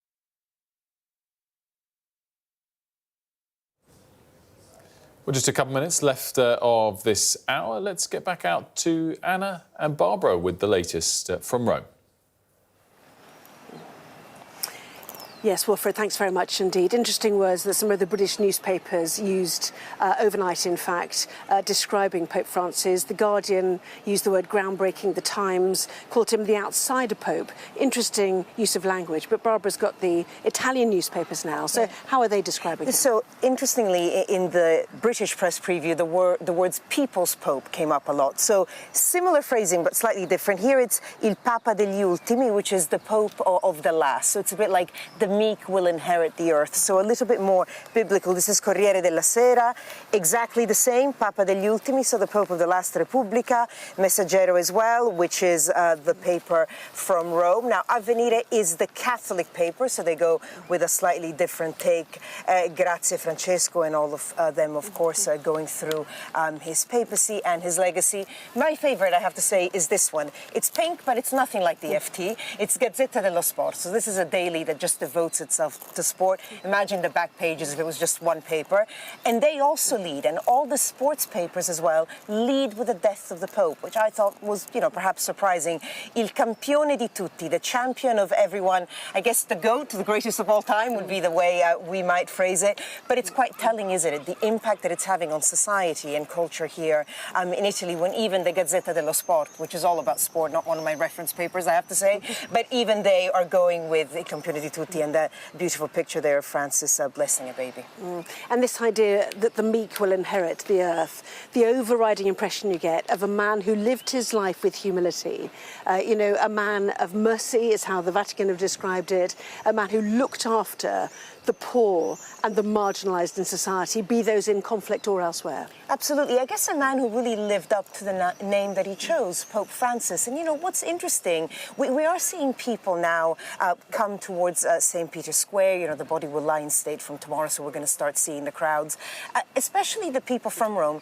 They're not all necessarily particularly religious, which may sound strange, but a lot of people here related to the Pope because of what he did and the things he said, because he took stands on certain things. So on Italian television yesterday, the presenter who announced the death, and it was a shock because none of us were expecting it, almost broke down in tears, and everyone just went deathly quiet in the studio. Now, I suppose it would be a touching story everywhere, but I think here it's a lot of people who loved him, not just because of the religious teachings. A lot of the 1.4 billion Catholics may not necessarily be, particularly observant, but they really trusted and liked him because they saw an authentic person who tried to live the teachings of Christ. And what about you as an Italian Catholic? How did you respond? I was more upset than I thought I would be. I guess, I tried to think about it as a journalist, but I was upset because I think, these are times of great change, and I think his voice was important. Barbara Serra, thank you very much indeed. So we have seen the cardinals already arriving. Those who are here in Rome are meeting at 9 a.m. local time, 8 a.m. in the UK to start planning the funeral for Pope Francis.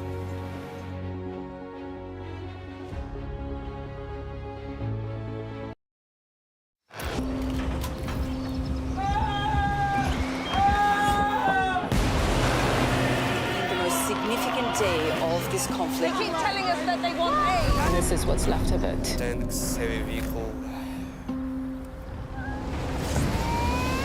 Why only in America? People want their country to work. Just want a job in a normal life. Why are these homes empty? I want you to be honest with people. That has happened within minutes. Sky News, the full story first.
Hello and good morning from Rome, where millions of people here and around the world are mourning the death of Pope Francis. The Vatican says that Pope Francis died from a cerebral stroke and heart failure. Cardinals fly in from all over the world this morning and have been arriving for a meeting that is due to start any time now to plan the final details of the Pope's funeral.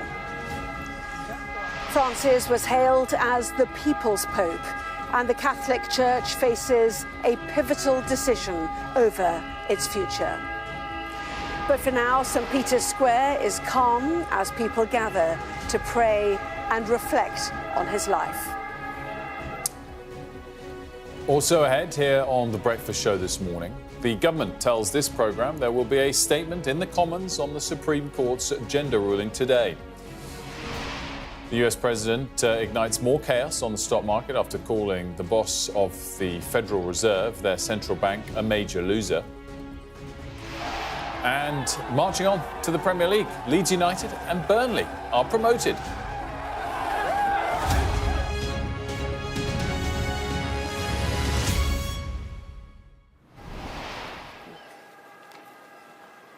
Hello and good morning to you. Catholics here in Rome and around the world are mourning the death of their leader, Pope Francis, who died from a stroke and irreversible heart failure on Easter Monday.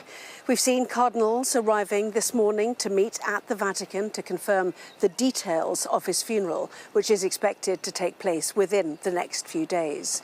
He asked to be buried in the Papal Basilica of St. Mary Major with a simple tomb bearing only the inscription Franciscus. Well, let's bring in my colleague Barbara Serra, who's here with me now. It is a gathering of the cardinals, both those in Rome and those, of course, who are flying in from all over the world. Yeah, it's the first of many general congregations that we're going to see coming up to the conclave. Now, obviously, we've just had Easter weekend, so many cardinals will have been where they reside, but they'll all be making their way over now. They will be discussing the details of the Pope's funeral, but also the future of the Church and who may be elected as the next Pope. Barbara, for the moment, thank you. Well, let's get more details then. Here's our Europe correspondent, Adam Parsons, with this report from Rome. At the Vatican, change can take centuries to come, or sometimes just hours. After a day of sorrow, cardinals will meet this morning to start the process of burying one pope and then choosing his replacement. For the moment, there's no leader. These imposing doors left ajar symbolise the idea of sede vacante, the empty seat that means the Vatican is without a pope. It's only 2 days since Francis was last seen alive here in St. Peter's Square, meeting visitors and blessing a baby. Within hours of this, he suffered a stroke not long after waking up. The Pope slipped into a coma and died shortly after. It's very sad news, a great loss for the Church and for the whole world. A Pope who worked so hard for peace and for the good of all. Let's all pray for him. It's just a very sad day. It's honestly, I think, impressive that he made it to Easter. I think that's almost like a miracle for Italy. We come from Australia. We were hoping there was some chance to see him, but then we heard about it when we came in here, and yeah, it's pretty much devastated all of us. In Buenos Aires, where Pope Francis was Archbishop, the bells rang out, as they did in churches around the world.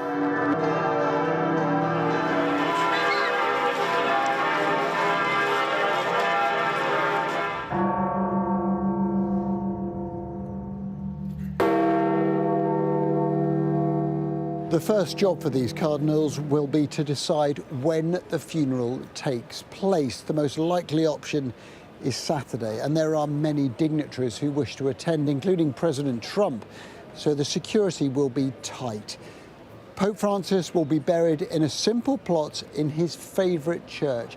No, not this one inside the Vatican, but another basilica, several miles away in a different part of Rome.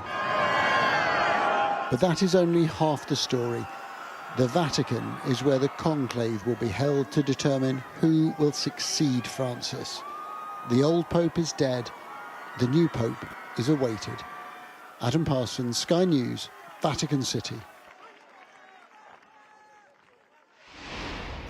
Let's bring in our correspondent then, Lisa Holland, who joins me. And Lisa, what is happening now? Because there is a sense of urgency in naming a date for a funeral. World leaders need to plan, but also details to be decided, because Pope Francis, dictated he wanted a slightly different funeral this time.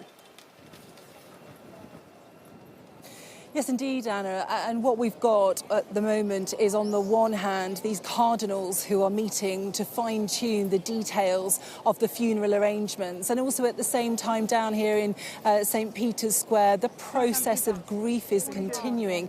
Remember that many pilgrims, and you can see some of them arriving here, would have been scheduled to come, and they will now be grieving a Pope, a Vatican that doesn't have a Pope. But at the same time, in those buildings, those cardinals are meeting to make the arrangements. Now, we know that Pope Francis was, of course, like any Pope or any world leader, heavily involved in dictating the details of how a funeral would happen, in that where he said that he wanted to be buried in this Basilica Santa Maria Maggiore. We know that the actual funeral will take place here in St. Peter's Square.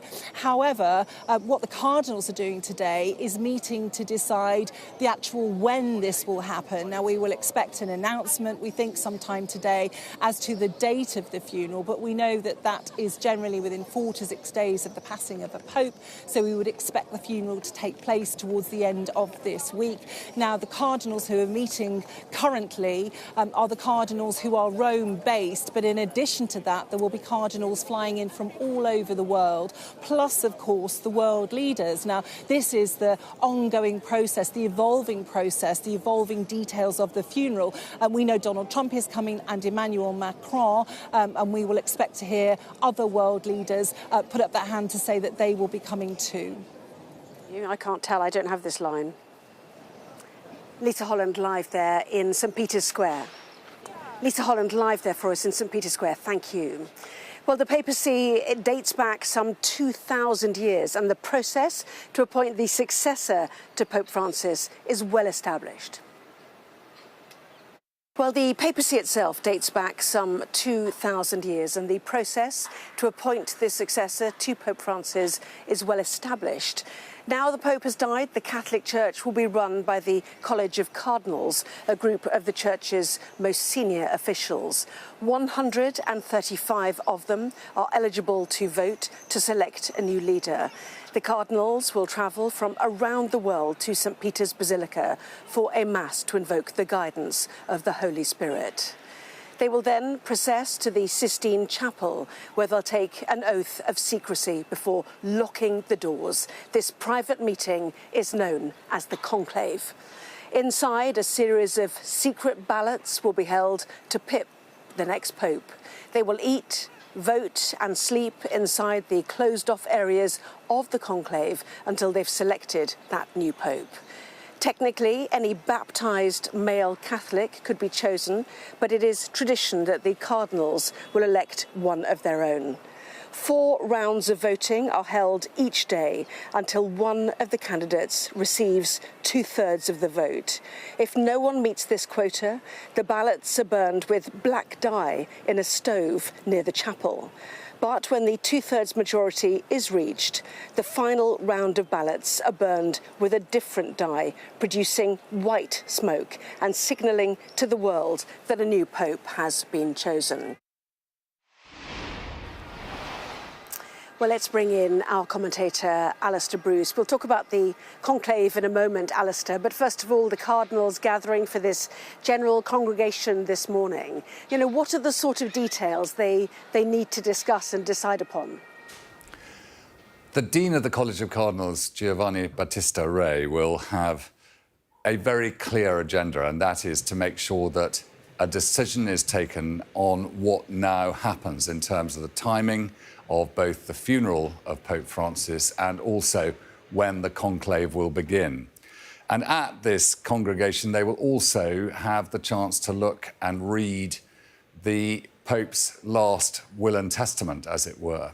and that will be shared by them in due course with everybody else. So I think what we're seeing is the very first stage of the new responsibility that the Dean of the College of Cardinals and the College of Cardinals have for running the papacy in the short term between the death of the last pope and the election of the next one. So we'll see quite a lot of these meetings taking place as functionary decisions are made to take forward the next week or so. Yes, 4 to 6 days is normally when a funeral would be expected to take place, and the conclave after that, looking like early May for the start of the conclave, Alistair. And of course, cardinals have to arrive from all over the world for that. We know manoeuvrings will have taken place already, won't they? But, you know, what is it they need to work out? Is it about now the direction of the Catholic Church? One of the things that will be discussed today is which two cardinals will give a talk to the gathering on what the church needs and where it should go. These two opportunities are very, very significant because the two people who are chosen will get the chance to summarise where the church is now and the direction it should go. And bearing in mind that the election process is supposed to be mostly influenced by the Holy Spirit, that is, that their religious faith should work through their decision-making, these talks will be very significant. So I think what we know is that there will be manoeuvrings both on the conservative side and the more liberal side of the church.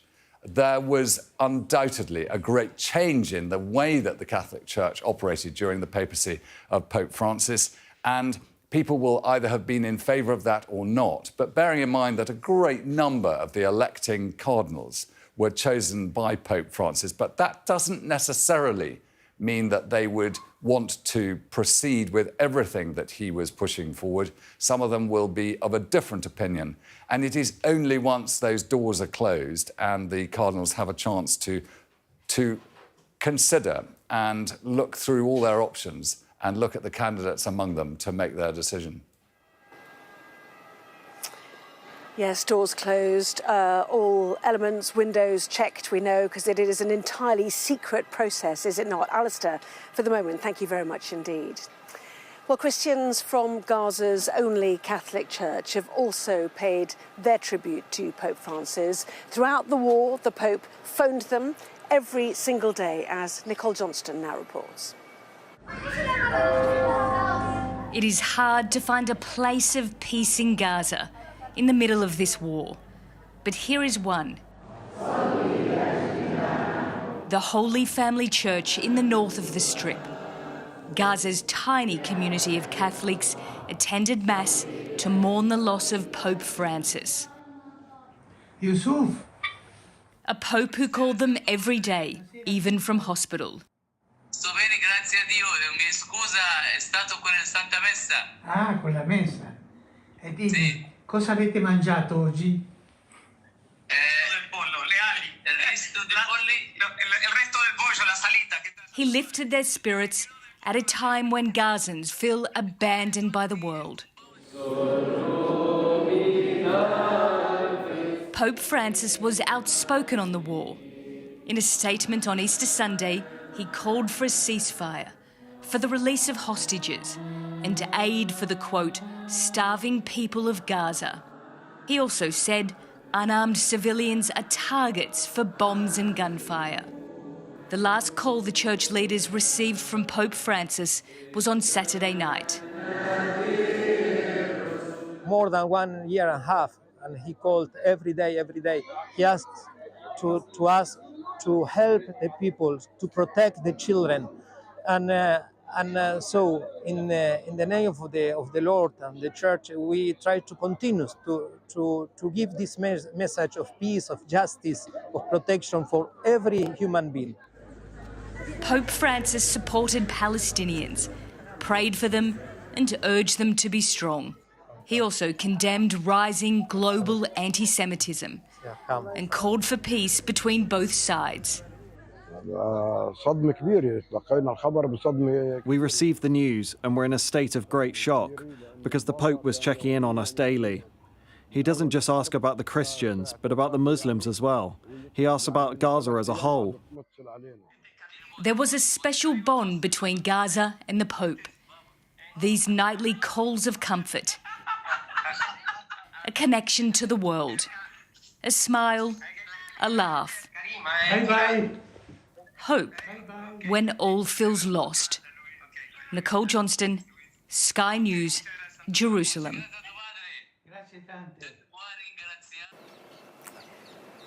Well, Barbara Serra is back with me now, and this daily checking in says so much, does it not, about how Pope Francis wanted to live and be as the pontiff. You know, first of all, checking in on the marginalised in society, but also reaching across faiths, which was really central to his 12 years in office. Yeah, and you know, he reached out, I mean, we saw it at the church in Gaza privately, but publicly, almost every time that he gave the Angelus address on Sunday here in St. Peter's Square, which was a weekly occurrence when he was healthy enough to do it, he would almost always mention the war in Gaza, and he'd, you know, ask for a ceasefire. He'd also ask for the release of hostages. So he very much kept the spotlight on a lot of conflicts around the world, whether it was Gaza, Ukraine, or, you know, Myanmar, Yemen, some conflicts that perhaps don't get as much attention. So interfaith dialogue was very much, I think, one of his legacies and something that he tried to push throughout his papacy.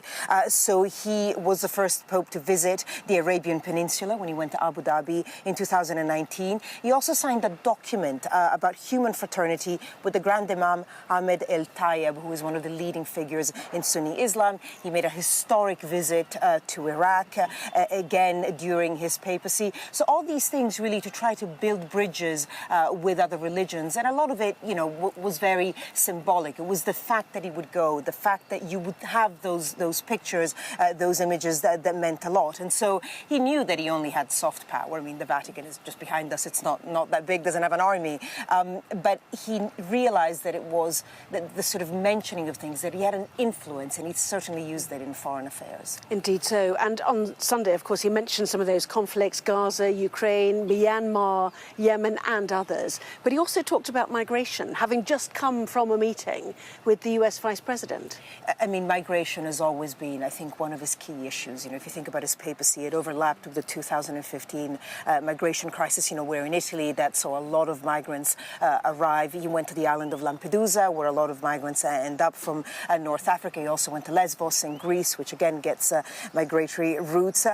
Very interesting, his message during Easter. I mean, it's such a day, you almost couldn't have choreographed it better, in a sense, that was his last day. So he met J.D. Vance, very different opinions on migration, I think it's fair to say.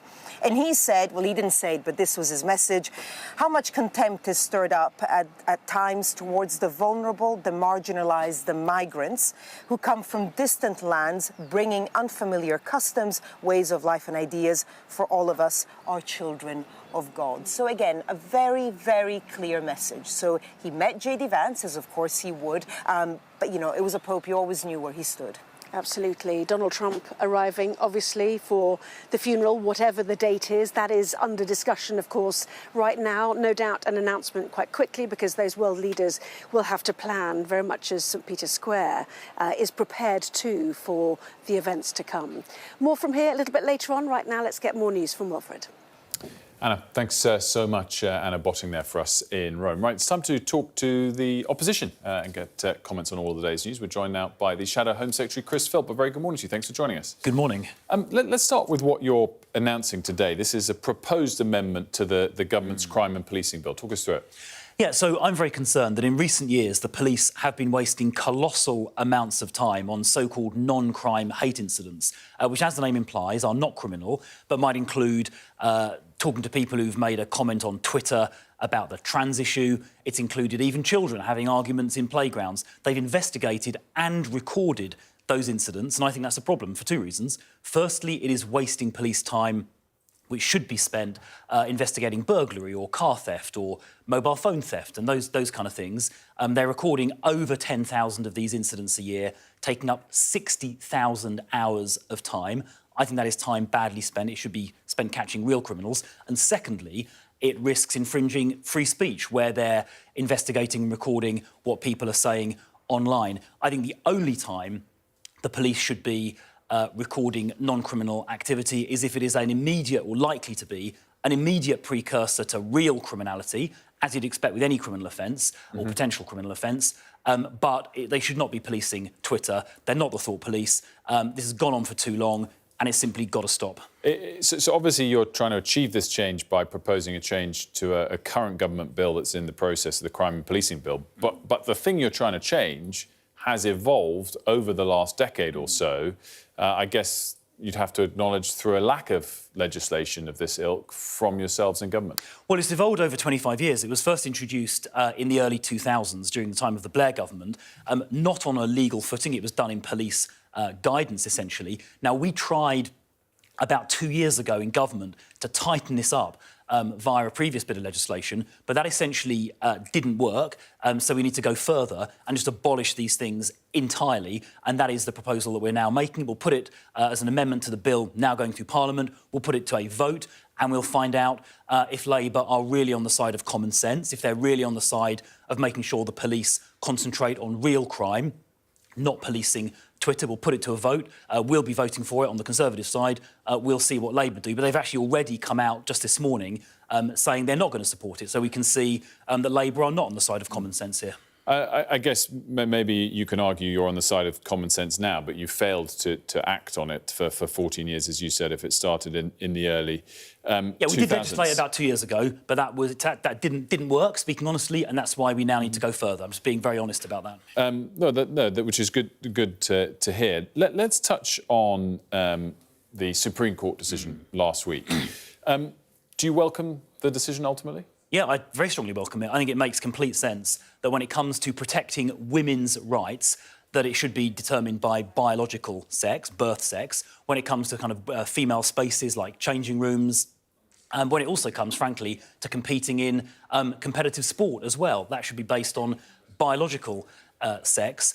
Keir Starmer's been all over the place on this. He claimed a year or two ago that women could have penises, which is ridiculous. He even drove Rosie Duffield out of the Labour Party for taking a common-sense view of this issue, which has now been vindicated by the Supreme Court judgment. So Keir Starmer should apologise to the country for what he said a few years ago. He should particularly apologise to Rosie Duffield for driving her out of the Labour Party on this issue. So I completely welcome the Supreme Court judgment. I'm very concerned that some Labour ministers, including apparently Angela Eagle and Chris Bryant, two quite senior Labour ministers, are apparently conspiring via some sort of WhatsApp group to try and undermine or circumvent this judgment. So I think Labour, both Keir Starmer personally and the Labour government more widely, have a lot of questions to answer on this. Keir Starmer has been totally silent on this issue for the last 6 or 7 days since that ruling came out.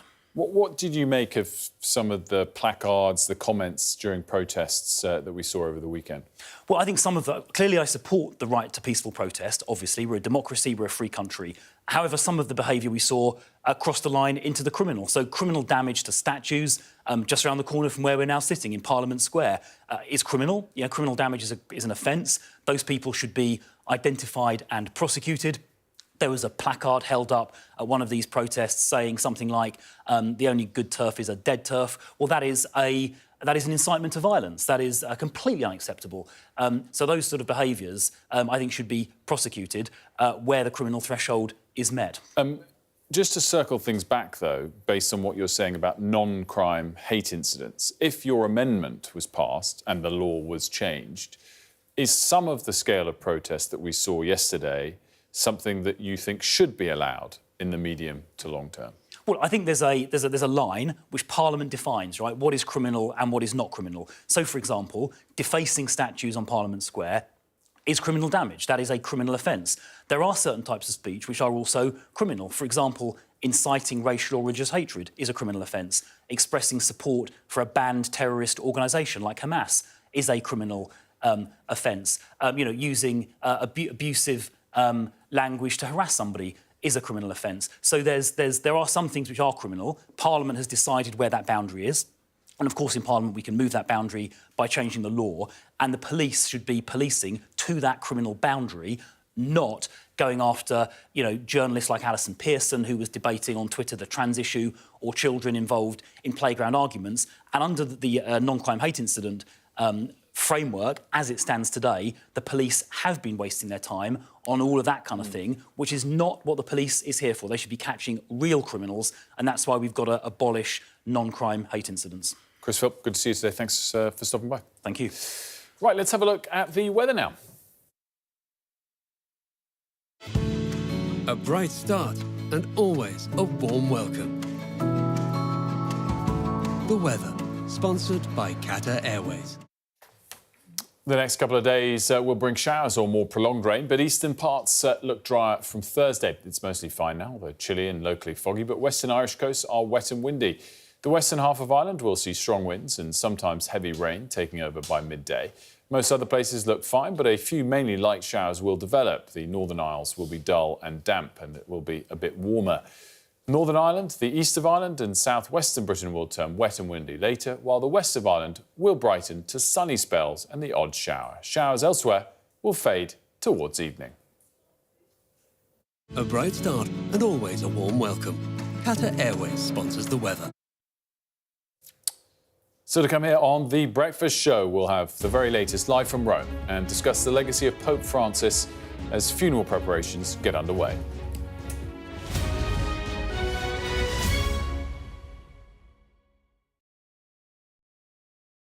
I'm Dominic Waghorn, Sky's International Affairs Editor, covering a world that seems to be unravelling. War, unrest, revolutions. It's not his country, it's ours. They have succeeded for the first time in their country's history in removing a leader from power. No freedom! Sky News, the full story first. There was fighting here, but there's clearly now a lull, and they're using it to bring up more ammunition. This is a mass exodus in which Russia is hemorrhaging some of its brightest and its best. According to the local weather channel, there have been more than 2,500 lightning strikes and flash flooding, all on top of this week's lethal tornado. What stays with you most in this job is some of the people you meet. What is your worst fear about what the Russians want to do to the children? They're just boosting demographics by stealing young people. Would you like to take the opportunity, Mr. President, on Sky News to invite Barack Obama to come here?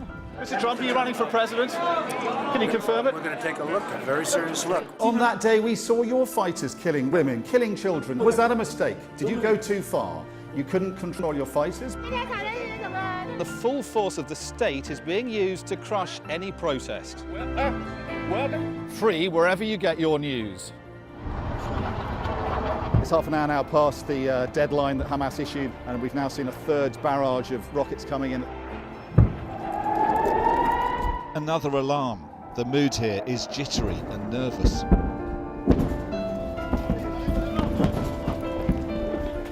We're seeing the world get more and more divided, and it's our job to try to make sense of it all. A show of military might and menace. Why should the West trust you? Frankly, I don't care whether the West trusts us or not. Sky News. Get the full story first. Have a quick word for Sky News. Is the West right? Are you fueling Russia's war machine? American journalist Evan Gershkovich is on trial here, but was first on display. I'm Ivor Bennett, Sky's Moscow correspondent.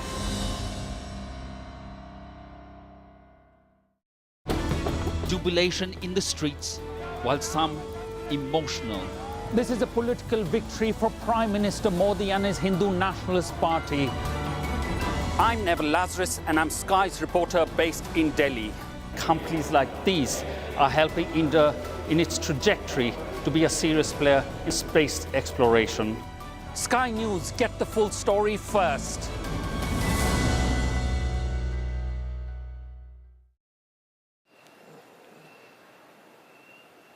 Well, welcome back to The Breakfast Show and good morning from Rome.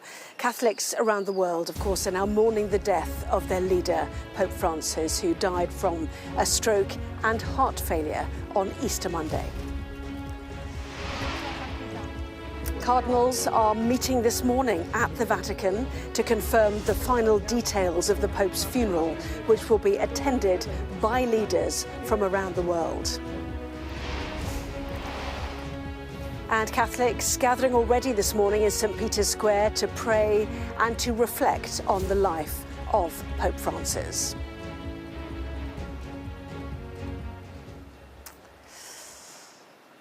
Well, a short time ago, the Vatican released images of the Pope in his casket. We're about to show you those now. The Pope's coffin will be then taken to St. Peter's Basilica for public viewing. That is tomorrow. Barbara Serra is here with me, and this is the chapel in his place of residence. He chose not to live here or at the Vatican. This is St. Martha's house. Should we just listen briefly to what we're seeing here?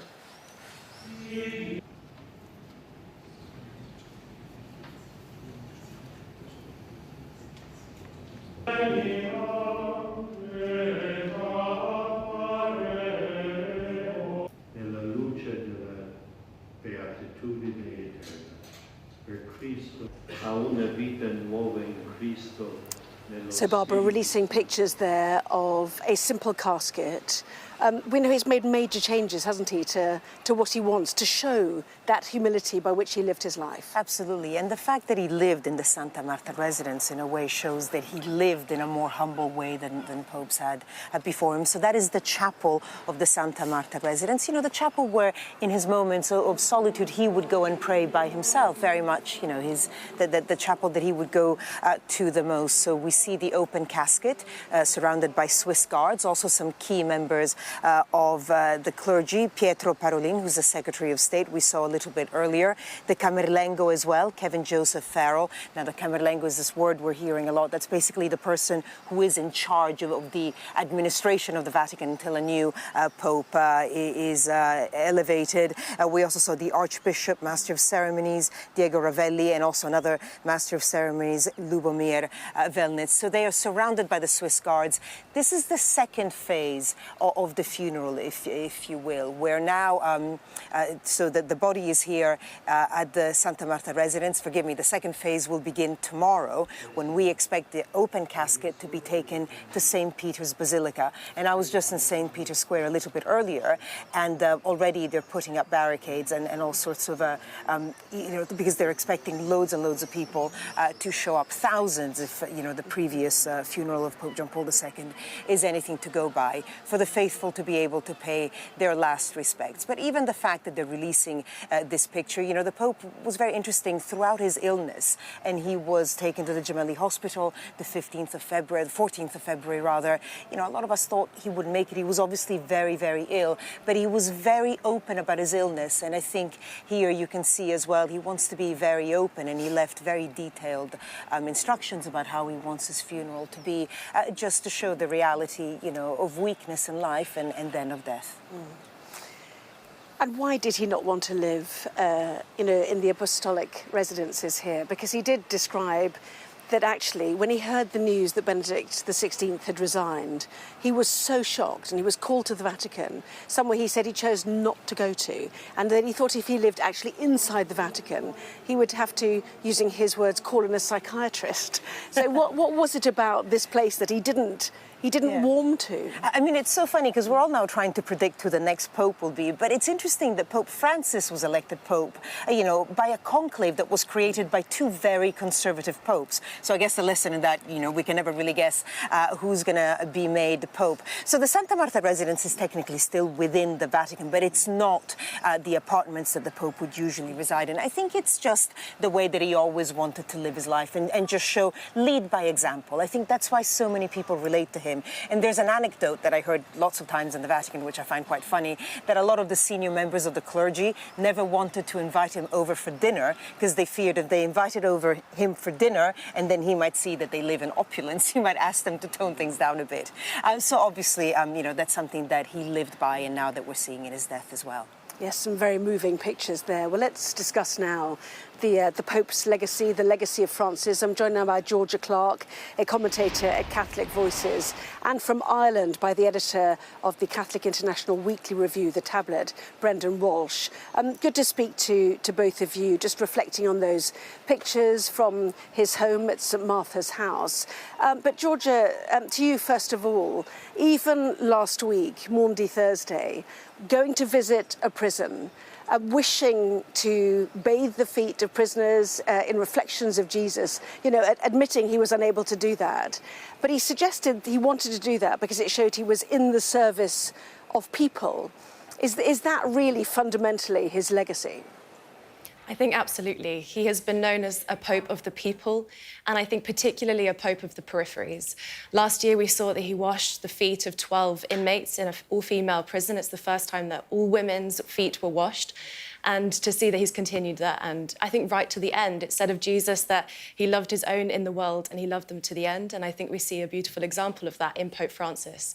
He's left a legacy for all of us. And he said to leaders within the Catholic Church that they should be shepherds with the smell of the sheep, that we should be out amongst the people. And he really did that right until the last day. We saw him on Easter Sunday out amongst the crowds, despite the fact that he was told to avoid crowds, but we saw him there blessing the people, being with them as we celebrated the great joy of the resurrection of Jesus.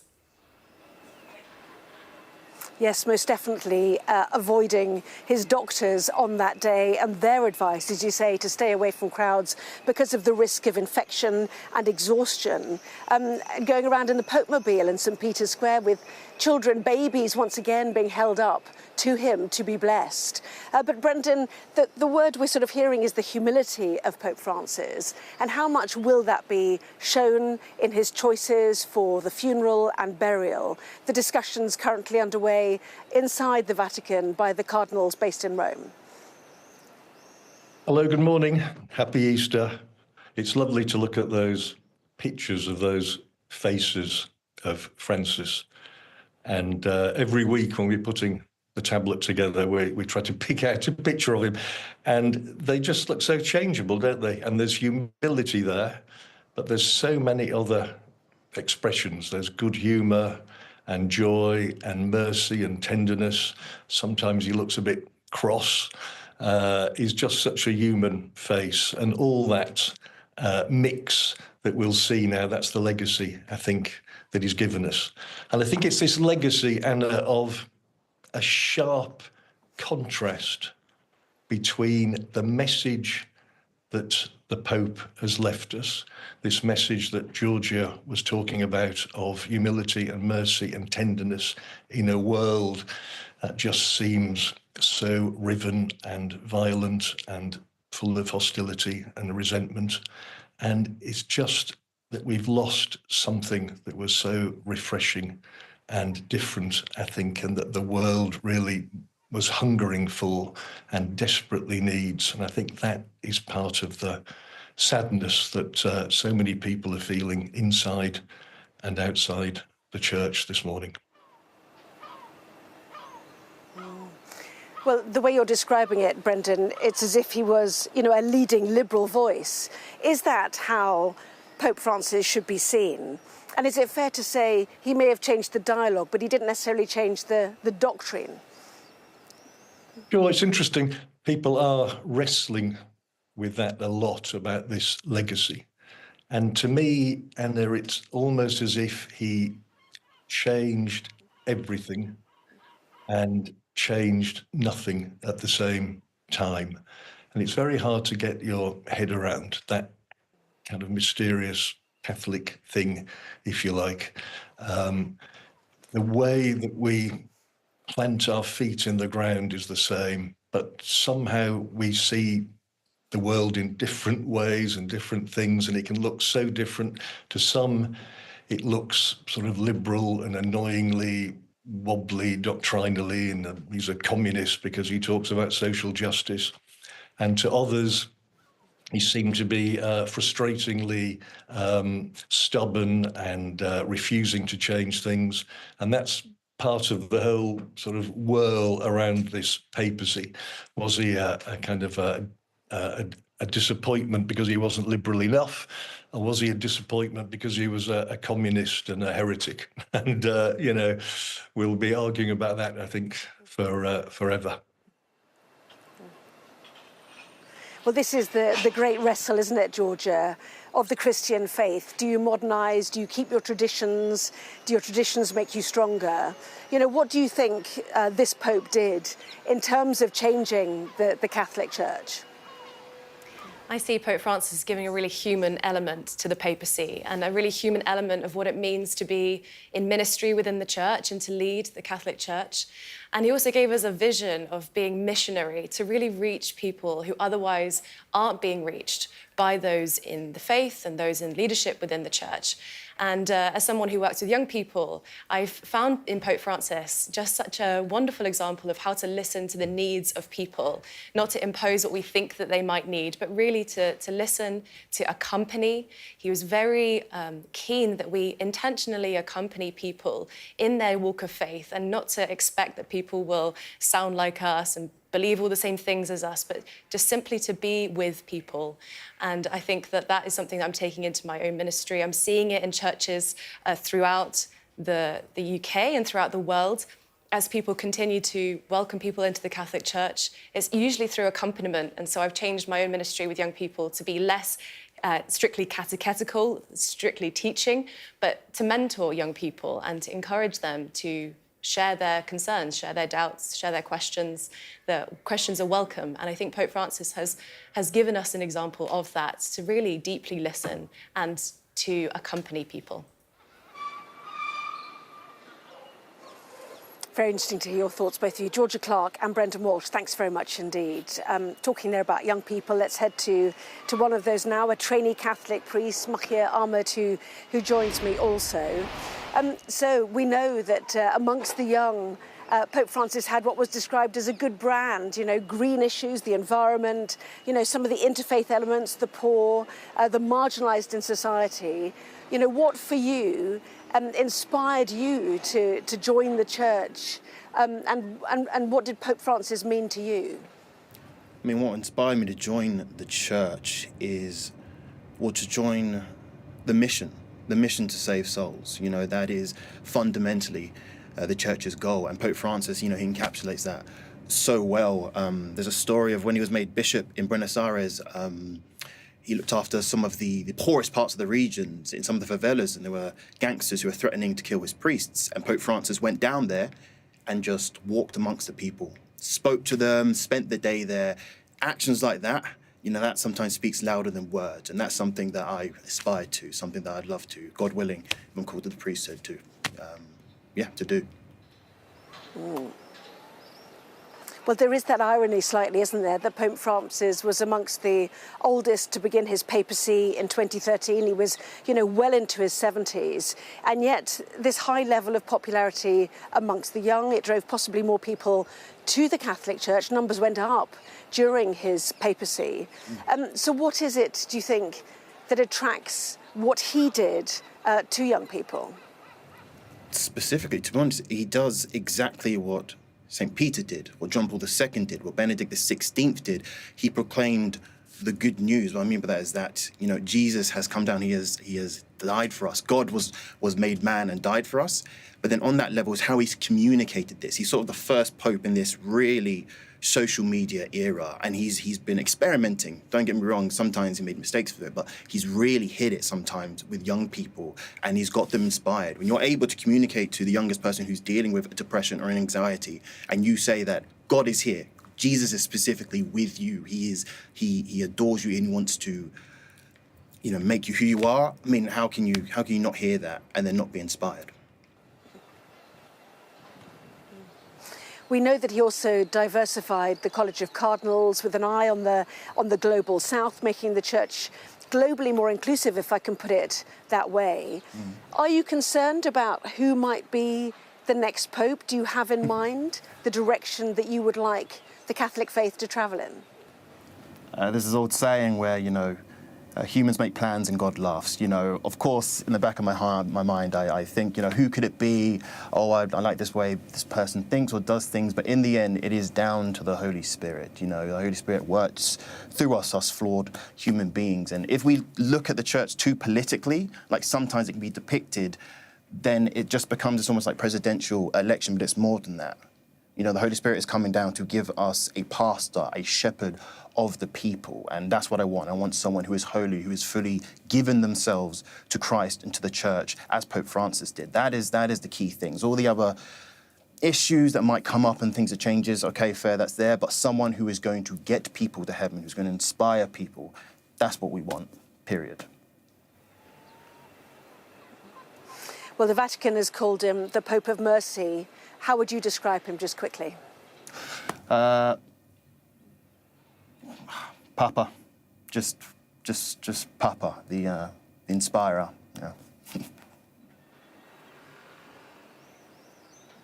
Mahia Ahmed, very good to talk to you. Thank you very much indeed. A trainee Catholic priest there.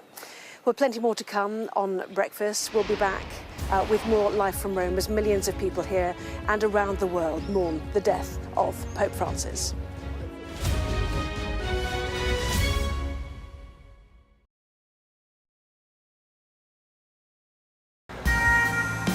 This is how you travel when the mafia wants to kill you.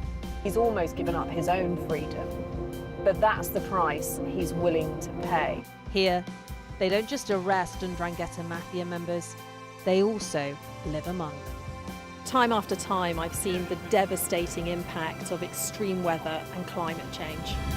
We don't have much snow at the moment. They've had a warm spring and exceptionally hot summer, and that means they're expecting to lose more than 3 times the amount of ice than they usually do. Flames are still forcing people from their homes and leaving many questioning their futures. Here was my life.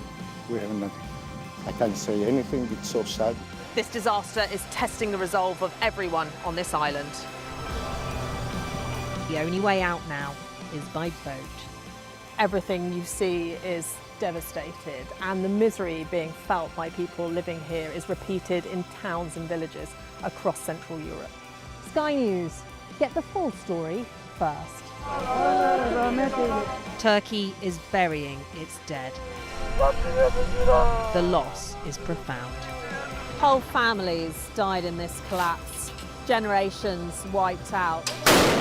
The violence has penetrated the heart of the city rather than being contained to the estates around the edge, and that speaks to the level of anger being felt here.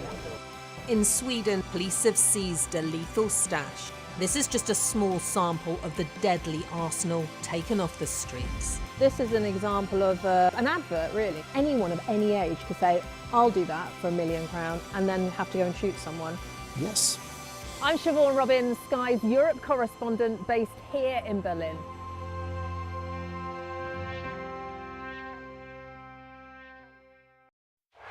Our app gives you the very best of Sky News wherever you are. Breaking news, videos and analysis. Evidence of the crisis. Podcasts, watching us live. I'm live in Jerusalem. Wherever you get your podcast. All in one place and all at just the touch of a screen. The Sky News app. Get the full story first.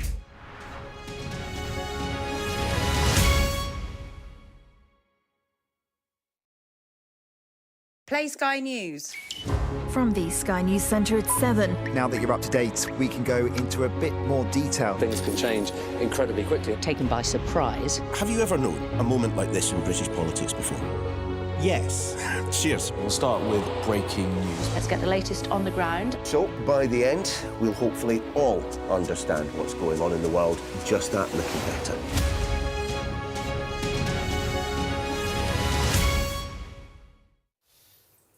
Welcome back. Well, the Prime Minister, Sir Keir Starmer, will appear in various events later today. We're going to hear if he has something to say specifically on the Supreme Court decision last week. And just moments ago, his Equalities Minister, also the Education Secretary, Bridget Phillipson, was commenting on it.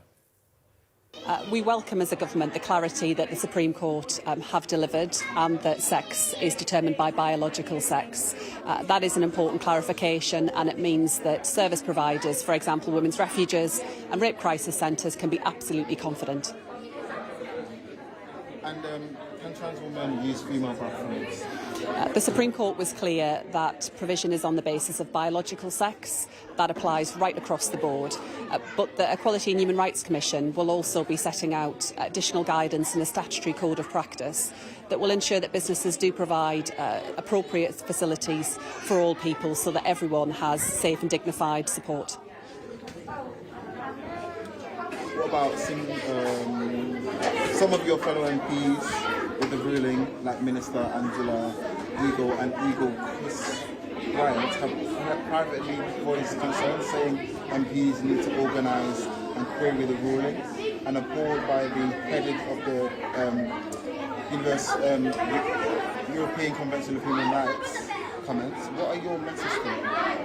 I speak for the government on this issue as the Minister for Women and Equalities, and we have been clear as a government that we welcome the ruling from the Supreme Court, we welcome the clarity it brings and the importance of single-sex spaces. What was your response to the leader of the opposition writing to the Cabinet Secretary calling for the investigation into a group of ministerial code following your reaction to the ruling?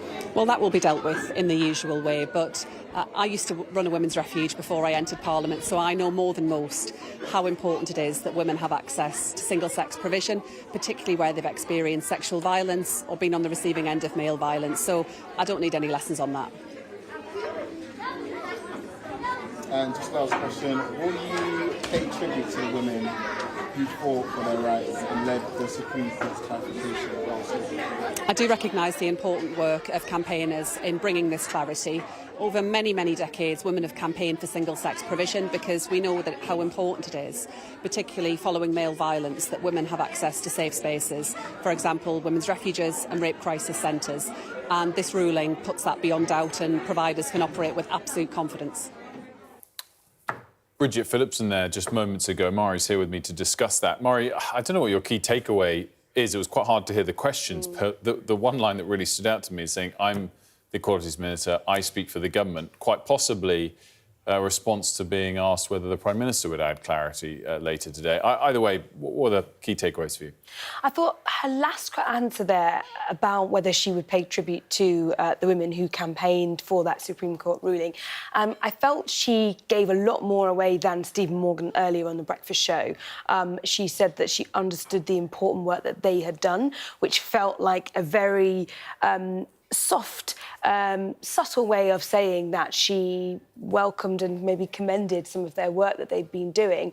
And I think her rhetoric on single-sex spaces, rape crisis centres, women suffering male violence and therefore the ability for their spaces to be protected in certain areas of society felt a lot more robust, a lot more confident and a lot more assured about exactly how she felt and where she stood on that in comparison to what we've heard from the government in previous days. Again, it does raise that question of whether this is a headache for the government, the Supreme Court decision, or a sort of way out of a politically toxic issue. Yeah, I mean, in some ways, it is a way out. It's essentially the Supreme Court have done something to so that the government don't have to, right? So they can essentially say, well, this is the Supreme Court ruling and we are just following on from that, rather than if they had potentially ruled in another direction, maybe the government would have come under much more pressure to change legislation or legislate even further. So in some ways, it is maybe a bit of a relief for the government that it takes some of the responsibility away for them.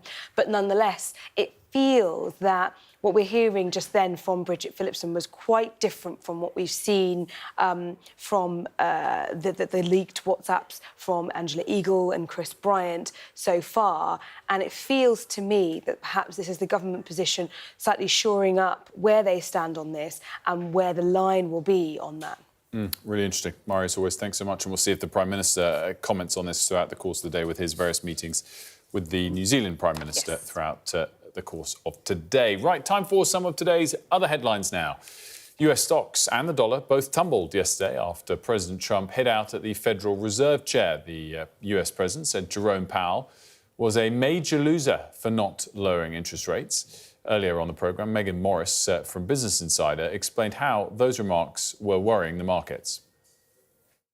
The Fed has two mandates. They're trying to make sure that inflation is under control and that labor participation is strong. And Trump directly calling for intervention in one of those areas really suggests that some action could come, whether it's right now or at the end of Powell's term. And that's really spooking markets in a new way. The nationalities of foreign criminals living in the UK are set to be published for the first time. It's understood the Home Secretary wants the data, which will include people awaiting deportation, released by the end of the year. Leeds United will be back in the Premier League next year. They secured automatic promotion with a 6-0 win over Stoke. Joel Perreault was the star. He had 4 goals yesterday. Junior Firpo and Wilfred Gnonto contributed the other goals. Here's their manager. was such a difficult task and such a tight race, and with so many good competitors. Burnley was fantastic, Sheffield United fantastic, Sunderland was on it pretty long, and to definitely finish in the top 2 is a great achievement, and all the praise, all the compliments goes to my lads. And Leeds will be joined by Burnley. They secure promotion themselves with a 2-1 win over Sheffield United. 2 goals by captain Josh Brownhill, putting them over the line. Here's their manager. Fundamentally, just ultimately proud of a young group and a group of players here that have committed, give everything, followed instruction, and yeah, we got to the Premier League, mate. Those are today's other stories. Time now to get back to the main story of the day and back out with Anna in Rome. Yes, Wilfred, thank you very much indeed. Beginning to hear more names of those who might travel for the funeral. We're still, of course, waiting for the exact date. We know the Cardinals are meeting right now. That is presumably under discussion. But news, Barbara Sarah, of the Ukrainian president hopefully travelling. Yes, so we were told on Friday that Volodymyr Zelensky had expressed concern about the Pope's health. And so we are also hearing, and it's not confirmed from what I'm seeing right now, that Volodymyr Zelensky might attend the funeral, and that would make sense because the Pope has spoken extensively about Ukraine in the past. And, you know, the only funeral we can really look back to is that of Pope John Paul II, because, of course, when Benedict died, he was no longer a Pope. And, you know, heads of state came from all over the world. So we are hearing that President Zelensky might come, which would be interesting if Donald Trump is here among leaders as well. Much detail to be discussed. It's happening right now. We saw the Cardinals arriving. We've also seen pictures released by the Vatican of the Pope's open casket. More on that to come at the top of the hour.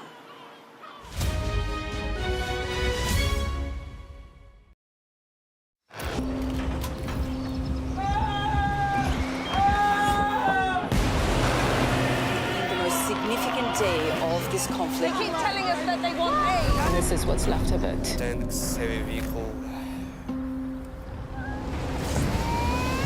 Why only in America? People want their country to work. Just want a job in a normal life. Why are these homes empty? I want you to be honest with people. That has happened within minutes. Sky News, the full story first.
Good morning from Rome, where millions of people here and around the world are mourning the death of Pope Francis.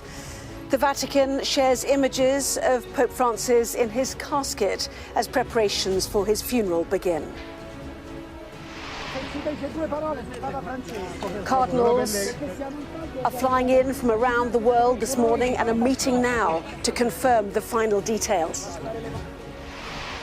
Francis was hailed as the People's Pope, and the Catholic Church faces a pivotal decision over its future. Also ahead on The Breakfast Show this morning, the government tells this programme there will be a statement in the Commons later today on the Supreme Court's gender ruling. US President Donald Trump ignites more chaos on the stock markets after calling for the boss of the Federal Reserve to step down. And marching on to the Premier League, Leeds United and Burnley both promoted.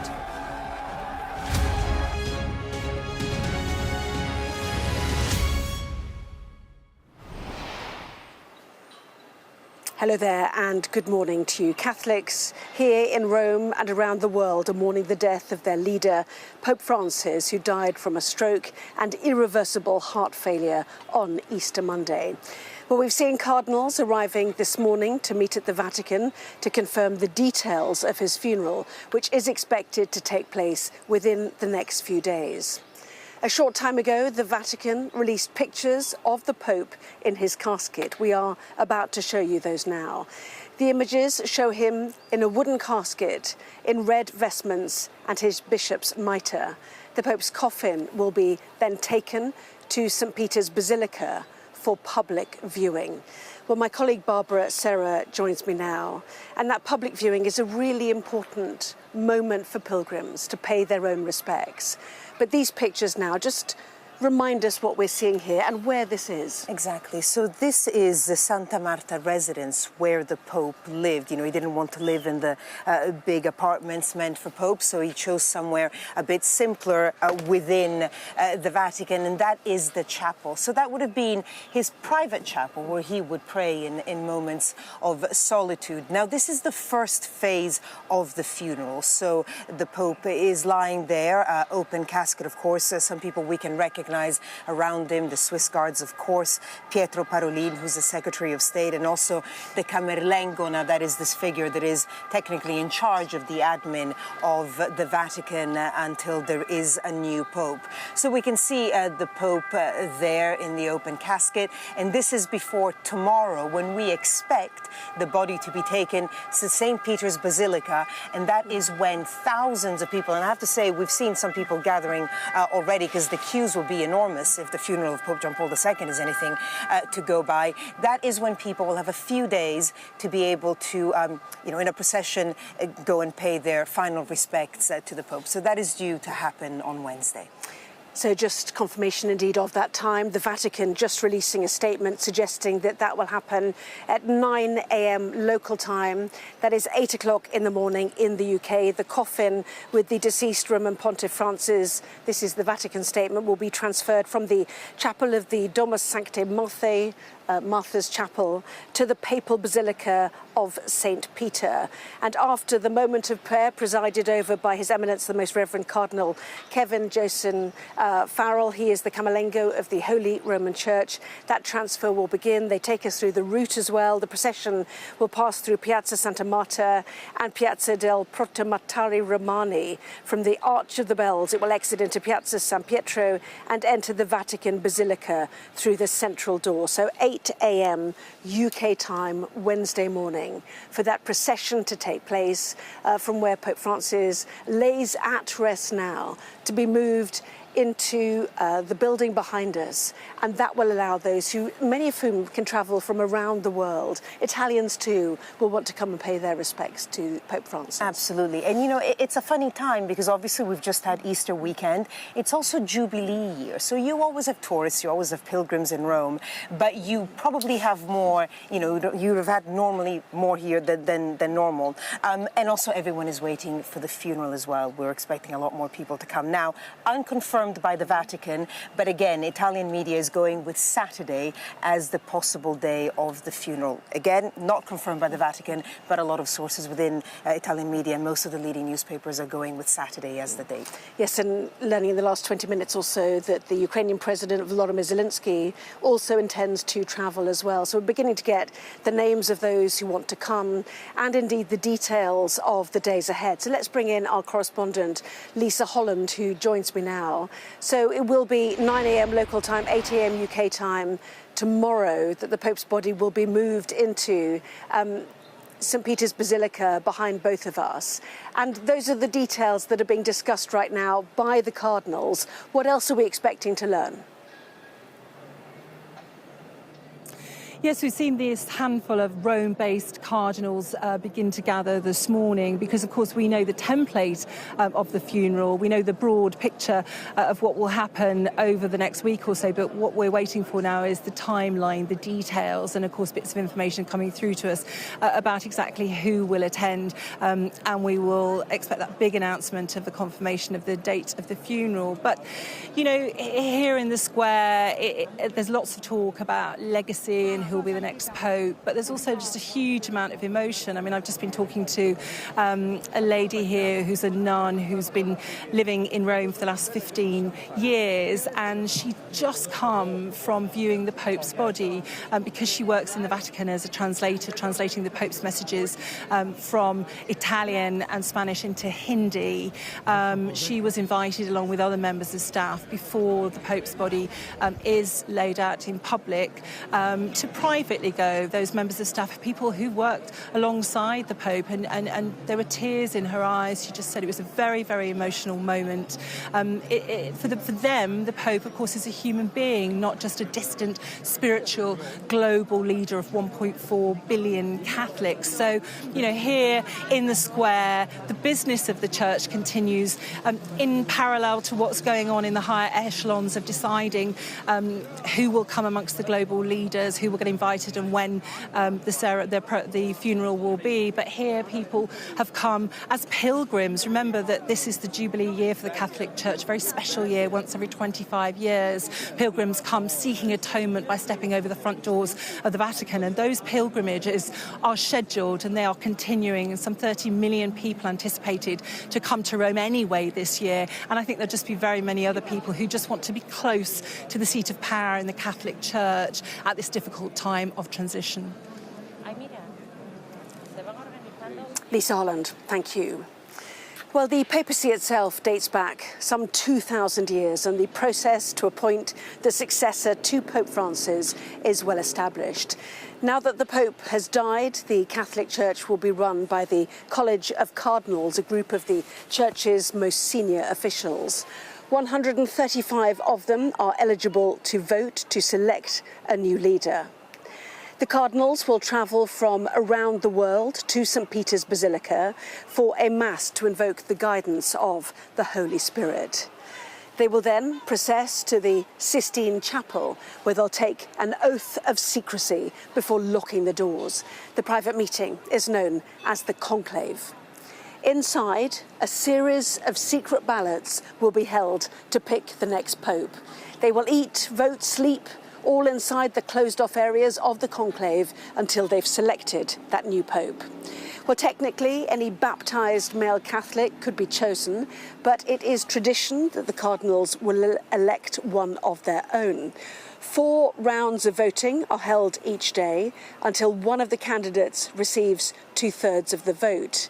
If no one meets this quota, the ballots are burned with black dye in a stove near the chapel. But when the 2/3 majority is reached, the final round of ballots are burned with a different dye, producing white smoke and signalling to the world that a new pope has been chosen. Well, let's bring in our commentator then, Alistair Bruce. And the Sistine Chapel roof is right behind me. We will get a very good view of the colour of the smoke when the time comes. But there's so much to happen before that, Alistair. Your reflections, first of all, of the pictures that we've seen today of Pope Francis in his casket at St. Martha's House. Yes, it was very moving to see the pictures just recently described with the household, the people who work closely with him at the chapel Santa Marta, and to see him wearing, as he lies, the chasuble, the red chasuble that he would have celebrated the Mass on feast days. We also witnessed the closing of the papal apartments, which are sealed by the Cardinal Camerlengo, to make sure that everything that was left by the Pope at the moment of death is not touched until the new Pope takes authority to go through the papers Alistair. and gives instruction what should happen. Alistair, I'm sorry to interrupt you. Just had confirmation, actually, of the date and the time of Pope Francis's funeral. It will be 9 a.m. Local time on Saturday.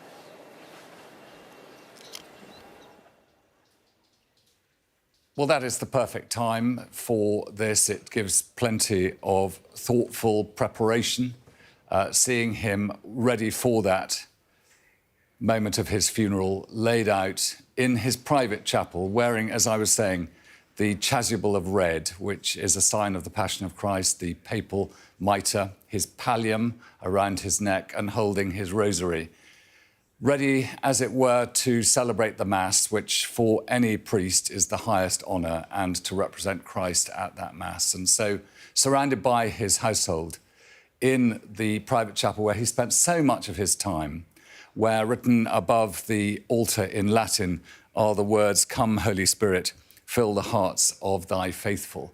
And he would have sat there so frequently, often at Mass with other priests who were staying in the Santa Marta house, but also where he could just go quietly. And now with the Swiss guards who have given such duty to him during his papacy, on guard, waiting for that time when he will be taken into St. Peter's for a public lying in state.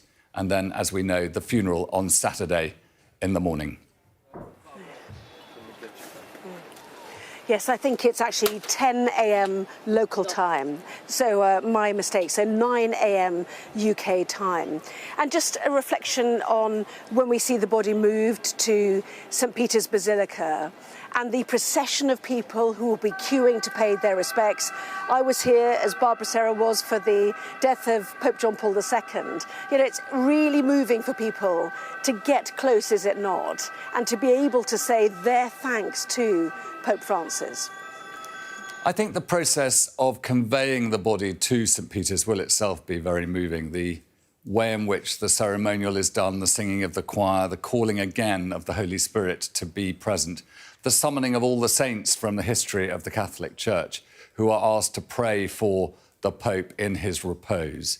So all of that will be deeply moving. At the same time, the Vatican authorities will be working closely with the Italian authorities to plan the queues that will come. We remember with the late Elizabeth II that, you know, these queues can be quite extensive, and passing people through in much less time through St. Peter's with the chance for those faithful to pay their last respects to Pope Francis will be a mammoth challenge, but one which needs to be performed efficiently and cleanly in order that at 10 o'clock on Saturday we will see in Rome, that's local time there, the funeral take place, which will itself, I think, be a remarkable sight. Lots of people from around the world invited and will choose to attend, which is a reflection of quite what an impact Pope Francis had on that world and his desire for peace to be his final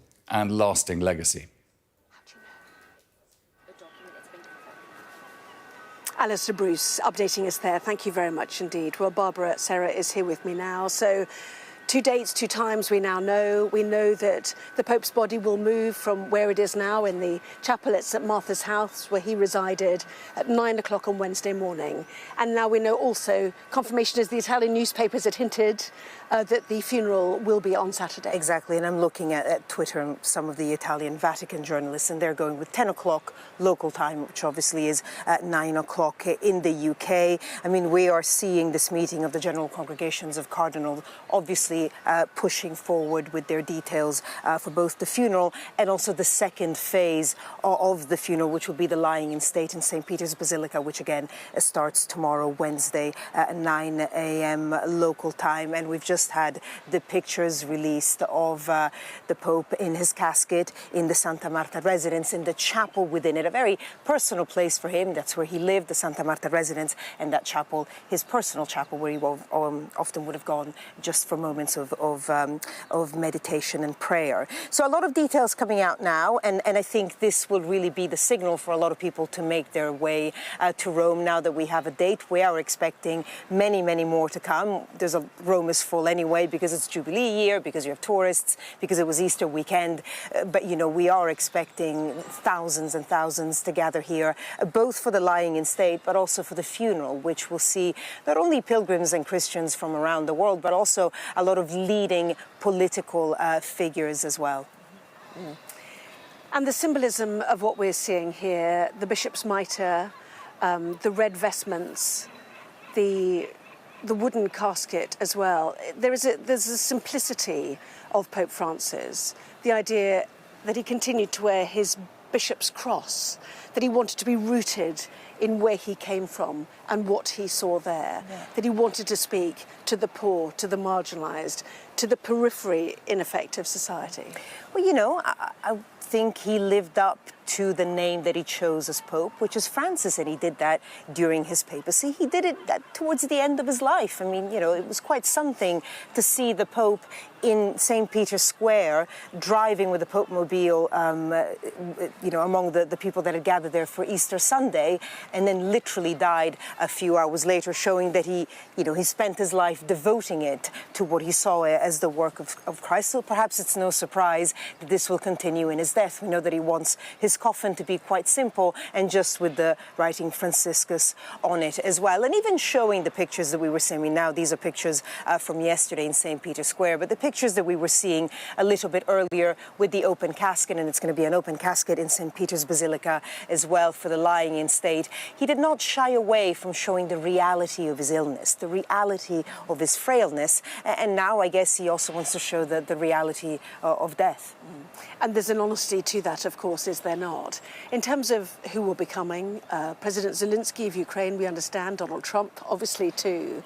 Wait to see who will be sent from the UK. But now that we know when the funeral is, you know, the world can make plans, can't it?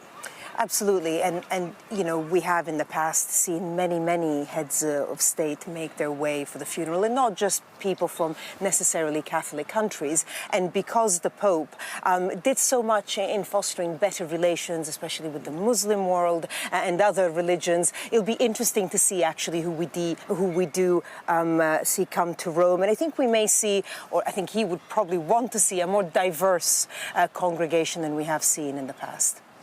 So the funeral for the 266th Pope will be on Saturday morning. Confirmation in the last few minutes from the Vatican. As you can see in St. Peter's Square, people are meeting again. It has been a busy Easter weekend. A sense of calm for now, but certainly the lying of state, which will begin after the Pope's body is moved at 9 a.m. tomorrow morning, Wednesday morning, for the lying in state, where people will be able to come and pay their tributes. There will be queues here in Rome as people choose to do that, from Italy, from this city, but also pilgrims from around the world. Our coverage, of course, continues on The Breakfast Show. We'll be back with more live from Rome, a city obviously mourning the death of Pope Francis.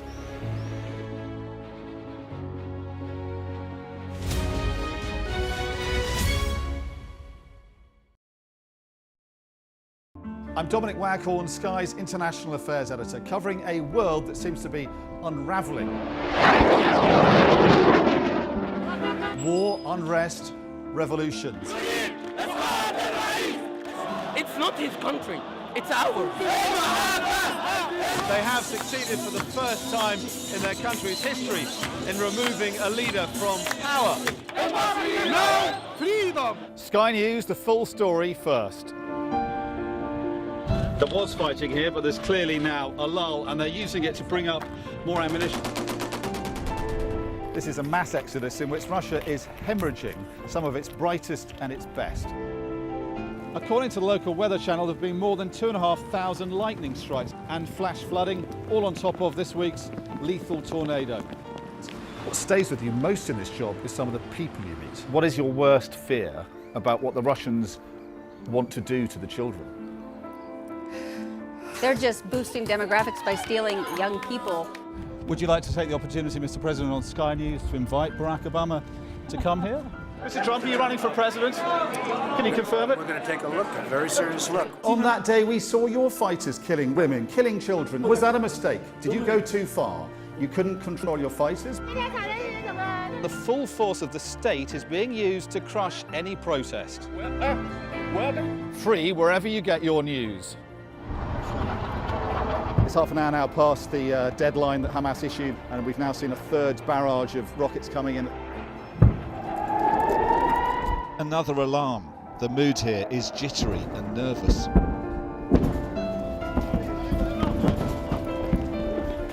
We're seeing the world get more and more divided, and it's our job to try to make sense of it all.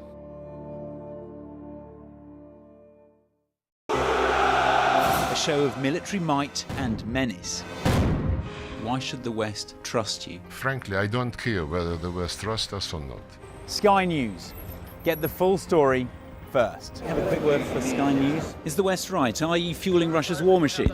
American journalist Evan Gershkovich is on trial here, but was first on display. I'm Ivor Bennett, Sky's Moscow correspondent.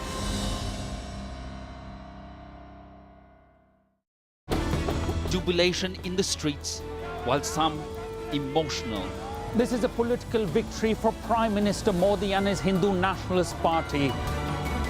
I'm Neville Lazarus and I'm Sky's reporter based in Delhi.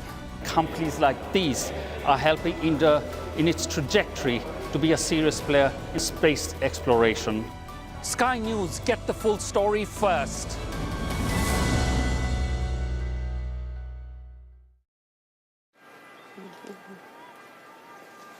So we're getting more details then from the cardinals who've been meeting this morning in the Vatican. We know that the Pope's body will be moved tomorrow morning at 9 a.m. local time from the chapel at St. Martha's House, where he resided, to St. Peter's Basilica for the lying in state, effectively, where people can come and pay their respects. We now know that the funeral itself will be held on Saturday morning. That is 10 a.m. local time, we understand. And we now know that 9 days of mourning will begin at that point as well, which means that we now have a date too for the conclave, the gathering of those cardinals who are eligible to vote, those under the age of 80. There are 135 of them who will convene in the Sistine Chapel in secret in order to slowly vote for a pope, for the next pope. Let me bring in Barbara Serra. So I think you predicted yesterday it could well be the 5th of May, actually, to me privately, Barbara. So confirmation then that conclave will begin on the 5th of May, but the cardinals clearly will be arriving in the coming days in order to have all these meetings at the Vatican and also for the funeral on Saturday. Yeah, I mean, it's all happening really quickly. The General Congregation, obviously, meeting of cardinals, and now we have a timeline, and crucially that date of the 5th of May. That's when it starts. There's no way really of knowing when a conclave ends. In the past two conclaves, they've lasted 27 hours in 2013 and 24 hours in 2005. So they can be quite quick things. But now we know that it's the 5th of May. All the cardinals have to be in Rome for it, all the cardinals under 80 years old who can vote in the conclave. Historically, it had to be between 15 and 20 days after the death of the Pope, but if all the cardinals are gathered in Rome, it can happen whenever. So that is the date, but we expect cardinals to be coming here all the time. First of all, some are already here, taking part in that General Congregation. That General Congregation of Cardinals is the first meeting of many of it that we'll see throughout the next 2 weeks. So more and more cardinals coming. I expect most of them will be here for the funeral that we have just had an announcement will be on Saturday at 10 a.m. local, at 9 a.m. UK. So yeah, so now there's clarity and the cardinals will be making their way. And it's interesting, a lot of them will not really have been in Rome that much. It's just been Easter weekend as well. But not all of them are as involved in the machinations of the Vatican. And so I think it's in these weeks leading up to the conclave that a lot of them will start meeting up and having those preliminary discussions about who might make a good future pope. Well, many people will have seen the Oscar-nominated, Oscar-winning film, The Conclave. We are standing actually on the roof of one of the critical parts of filming right now. But you see there that the manoeuvrings can go on for years beforehand because it is critical. The pontiff is critical to the future of the Catholic Church. And it's interesting, it can often be a surprise. So we've discussed about how Pope Francis elevated the cardinals, about 110 cardinals of the 135 that will vote. So you would think, okay, well, that means that it'll be quite a progressive, quite a liberal conclave. But actually, Pope Francis himself was elevated to the papacy by a conclave created by Pope John Paul II and then Pope Benedict, who were both quite conservative. So there's no way really of knowing which way it will go. Also, one thing that Pope Francis really tried to do is to make it more inclusive. So we use the word progressive, but actually what he really tried to do was to be inclusive. So we'll see a lot of cardinals from the global south, still not fully representative. If you think there's about a fifth of Catholics come from Africa, only an eighth of the conclave will be cardinals from Africa. So it's not quite reflective of the reality of Catholicism around the world.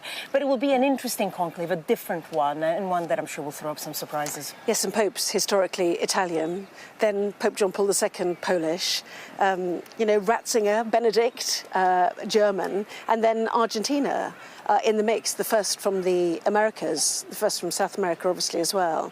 So where they go next will be absolutely fascinating. But in terms of the conclave, 4 votes a day. We know the colour of the smoke dictates for those of us who are standing with the roof of the Sistine Chapel literally behind us. So why, this is sort of the secrecy and the tradition. It's all part of the sort of the fundamental elements of the Catholic faith, isn't it?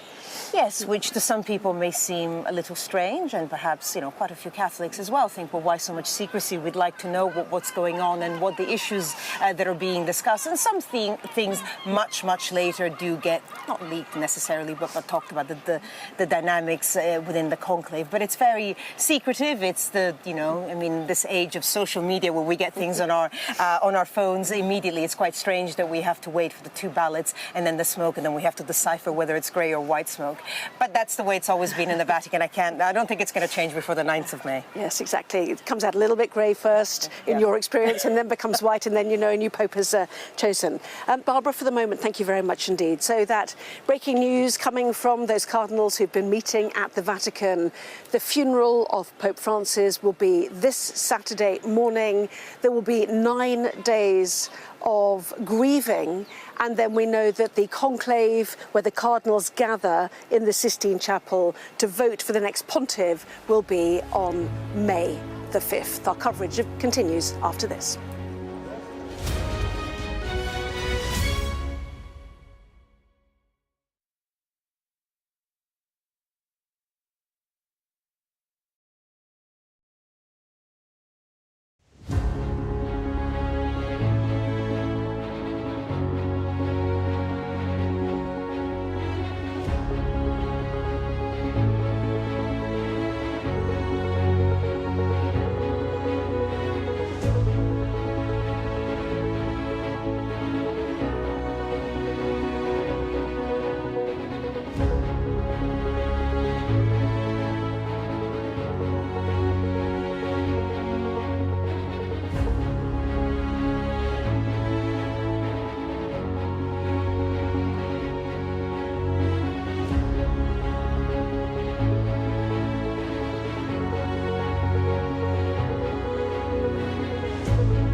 Well, welcome back to Rome, where the Vatican has this morning confirmed that the funeral of Pope Francis will be held on Saturday morning.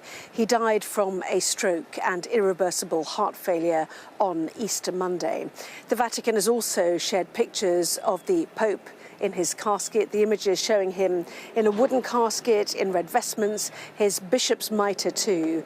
The Pope's coffin, we have learnt, will be moved to St. Peter's Basilica for public viewing. That will take place tomorrow morning at 9 o'clock UK time, local time. That is 8 a.m. in the morning in the UK. Well, the first day of 9 days of mourning starts on Saturday. That means that the conclave to choose the new Pope can begin from the 5th of May. So joining us is our correspondent Lisa Holland, who's in St. Peter's Square for us. So key dates emerging this morning, then the movement of the Pope tomorrow, the funeral on Saturday, and then the conclave itself, Lisa. Yes, so the Rome-based cardinals have been meeting at the Vatican this morning. And of course, although we already knew the broad shape of the funeral in that the service will be here in St. Peter's Square, and we know that Pope Francis had himself stipulated that he would like his remains to be buried elsewhere in another church, Santa Maria Maggiore, which is about 20 minutes or so from here, in a break with tradition, because most popes' remains are buried in the grottos of the Vatican. We already knew those broad brushstroke details. What we're getting now is the cardinals announcing exactly when things will happen. So, as you say, Anna, we know now that the Pope's body will be moved and put on open display in St. Peter's Basilica tomorrow from first thing. And this big question that everyone's asking, and given that, of course, so many world leaders are going to be flying in and wanting to make arrangements, and, of course, the cardinals from around the world, the senior figures from the global north, the global south, coming to represent the world's 1.4 billion Catholics, and of course many just ordinary churchgoers who want to feel close to what's going on. Everybody making their travel arrangements. We now know that the funeral of Pope Francis will take place this Saturday. It's interesting, isn't it, of course, balancing these very important organisational details which have to be decided by the cardinals, and at the same time the simple process of mourning and of grief is also taking place. Just a few minutes ago, I was standing here and I was talking to a nun that I stopped in the square. I asked her, who she was, where she was from. She was a nun from India who'd worked at the Vatican for 15 years, translating into Hindi for the Indian audience the Pope's messages. She had just come from viewing the Pope's body. She was very emotional. She said it was a very precious moment, given that she's a Vatican employee. Staff are being invited along with friends and cardinals and other members of the Catholic Church to view the Pope currently in that private space, but then it will be from tomorrow that it will move less from the people who knew the Pope and more to that public level where members of the public can pass by and pay their respects to Pope Francis. And Lisa, those images released already of the Pope at St. Martha's House, the place he chose to live, and the elements, the symbols of the bishop's mitre, we know that he chose to wear, even as Pope, his bishop's cross. What can we say about the pictures that have been released today? Yes, I think what we're going to see moving forward now is this continuing theme of simplicity. We saw yesterday those papal apartments being sealed, didn't we? But Pope Francis never lived in the papal apartments. He didn't want the sort of more glamorous and more luxurious side of the papacy. He wanted to live in what's known as the St. Martha's guest house, and that is where he passed away. And when we talk about elaborate robes and the like, the Pope himself in life simply wore a simple plain cross. That simplicity is something which I think will be reflected right through the funeral and right through until the burial on Saturday at the Santa Maria Maggiore Church, that very special place for him. We know that he has asked for a very simple wood-lined zinc casket. That's in contrast to others. Benedict, who had a three-layered, more elaborate casket with gold coins placed inside. This is a Pope Francis, who modelled himself in life, who took his name from St. Francis of Assisi, who worked from the poor. And I think that desire to feel closest to the poorest in society, the more impoverished, I think remains. There was a touching moment as I arrived in the square this morning, and, you know, it's a very busy place now. There are hundreds of journalists who've shown up. There's a large pen for journalists who are reporting on this huge global event, so many tourists. And yet just to the side of the pen, I saw some nuns come along. They were waking a homeless man sleeping in a tent, simply offering him breakfast. So it's that sense of work for the poor which continues. The work of the church goes on whilst all of these high-level details are being made in parallel. Lisa Holland live there for us in St Peter's Square. Thank you very much indeed. Well, let's bring in Gavin Ashenden now, who is Associate Editor of the Catholic Herald. A very good morning to you. So, as predicted, perhaps we are learning, you know, some of those critical dates then, first of which is tomorrow, when we know that the Pope's body will be moved to St Peter's, and then the funeral itself now, we've learnt, being held on Saturday. Yes, it's very difficult when you suffer a bereavement and you're faced with uncertainty. One of the things that helps is to be given the scaffolding of practical arrangements so you actually get on and do things. The whole of the Catholic Church is in shock, not only because of the death of Pope Francis himself, but the death of the pontiff and the office means that a very distinctive stage in the Church's corporate life has run its course and has come to an end, and something new will begin. So there's a level of disturbance, of trauma, a mixture of sadness, bereavement, but inevitably, as one presses it, also of hope and the opportunity to gather ourselves as a community and start again. Well, you heard our correspondent Lisa Holland. The word she used was simplicity. You might also use humility too. Will all of the, what Pope Francis brought to the papacy be shown, do you think, in the days ahead? I think Pope Francis will turn out to have been a very complex Pope. He had the great virtue of being very accessible to the world's press. And to non-Catholics, because as you've already described, he offered the virtues of humility, simplicity, straightforwardness, accessibility. But at the same time, there was another side to the way in which he ran the church, and that left a degree of complexity and division and tension in its wake. So in a strange way, he was more popular outside the church than inside it. But I think the fact that he was understood and people sympathized with him outside the church is no bad thing. He built a bridge from the church to the rest of the world. So what are you referring to there? Things like the Latin Mass, for example. What did those in the church have difficulties with? I think Pope Francis came ostensibly as a reformer, as somebody who thought that, who offered to build bridges with secular society, and that's a dramatic and exciting prospect. But no one really quite expected him to do it by closing things down that were central to the Church's nature. It's turned out, much to our surprise, that the Latin Mass is not just if you like, a piece of DNA that stretches back to the beginning of the Church at 2,000 years ago, but 1,500 for the liturgy.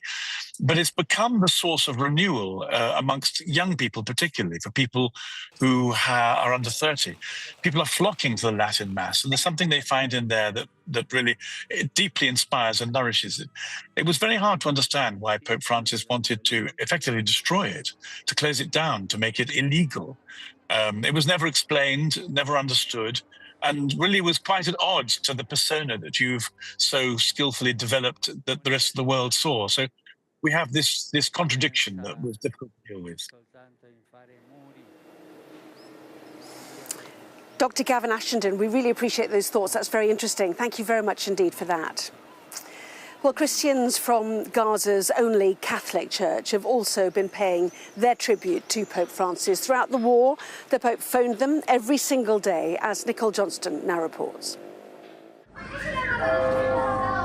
It is hard to find a place of peace in Gaza in the middle of this war. But here is one. The Holy Family Church in the north of the Strip. Gaza's tiny community of Catholics attended Mass to mourn the loss of Pope Francis. Yusuf. A Pope who called them every day, even from hospital. Sto bene, grazie a Dio.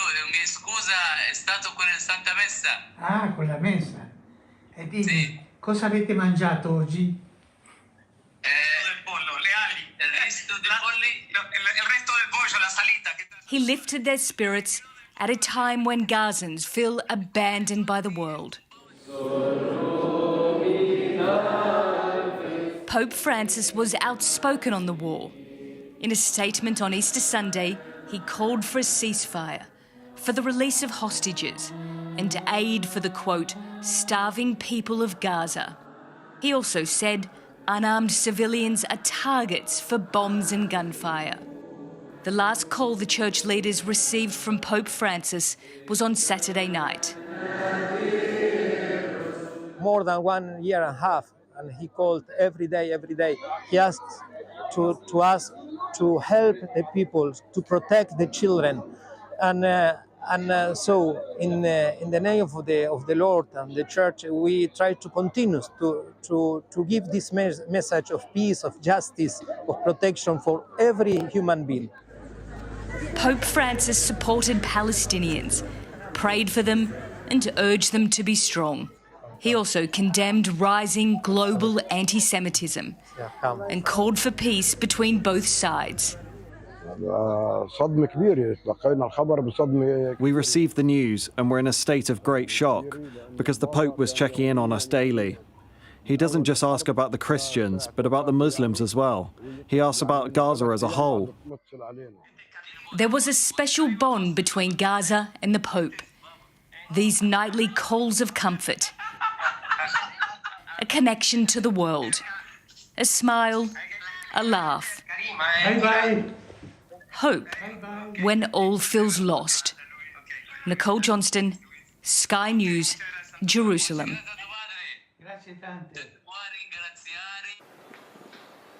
Really extraordinary, reaching out then to the Christian community in Gaza, a daily event for Pope Francis. Meantime, the building blocks of the days ahead now in place. The cardinals have been meeting since 9 a.m. local time, 8 a.m. in the UK. We know that the Pope's body is to be moved tomorrow morning. The funeral itself, which will be joined by world leaders, we know, including President Zelensky and Donald Trump, who will be coming, yet to hear who will be sent from the UK. That will be at 10 a.m. local time on Saturday morning. That's 9 a.m. in the UK. 9 days of mourning begins at that point officially, and then the conclave itself, that means, can start on May the 5th. So the building blocks, as I say, the structure of the days ahead now been laid out by the Vatican. Our coverage continues.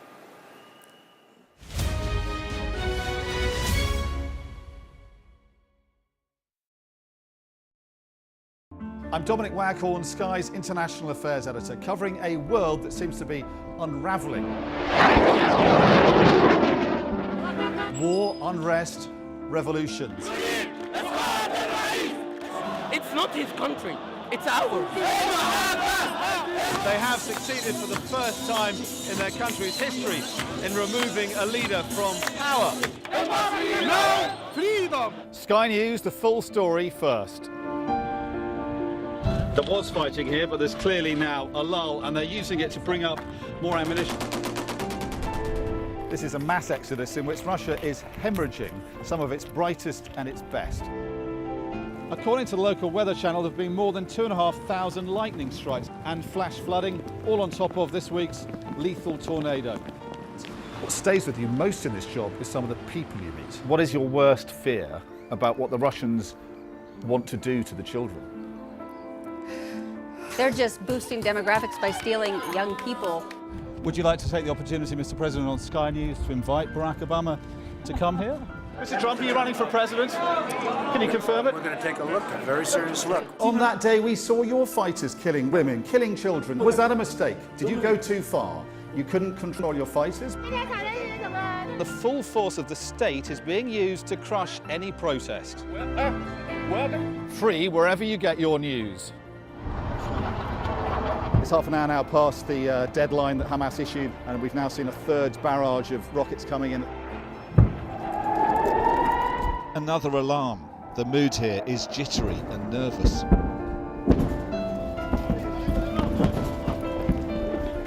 We're seeing the world get more and more divided, and it's our job to try to make sense of it all.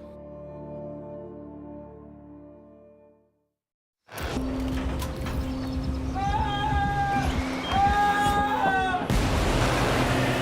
most significant day of this conflict. They keep telling us that they want aid. And this is what's left of it. Heavy vehicle. Why only in America? People want their country to work. Just want a job in a normal life. Why are these homes empty? I want you to be honest with people. That has happened within minutes. Sky News, the full story first.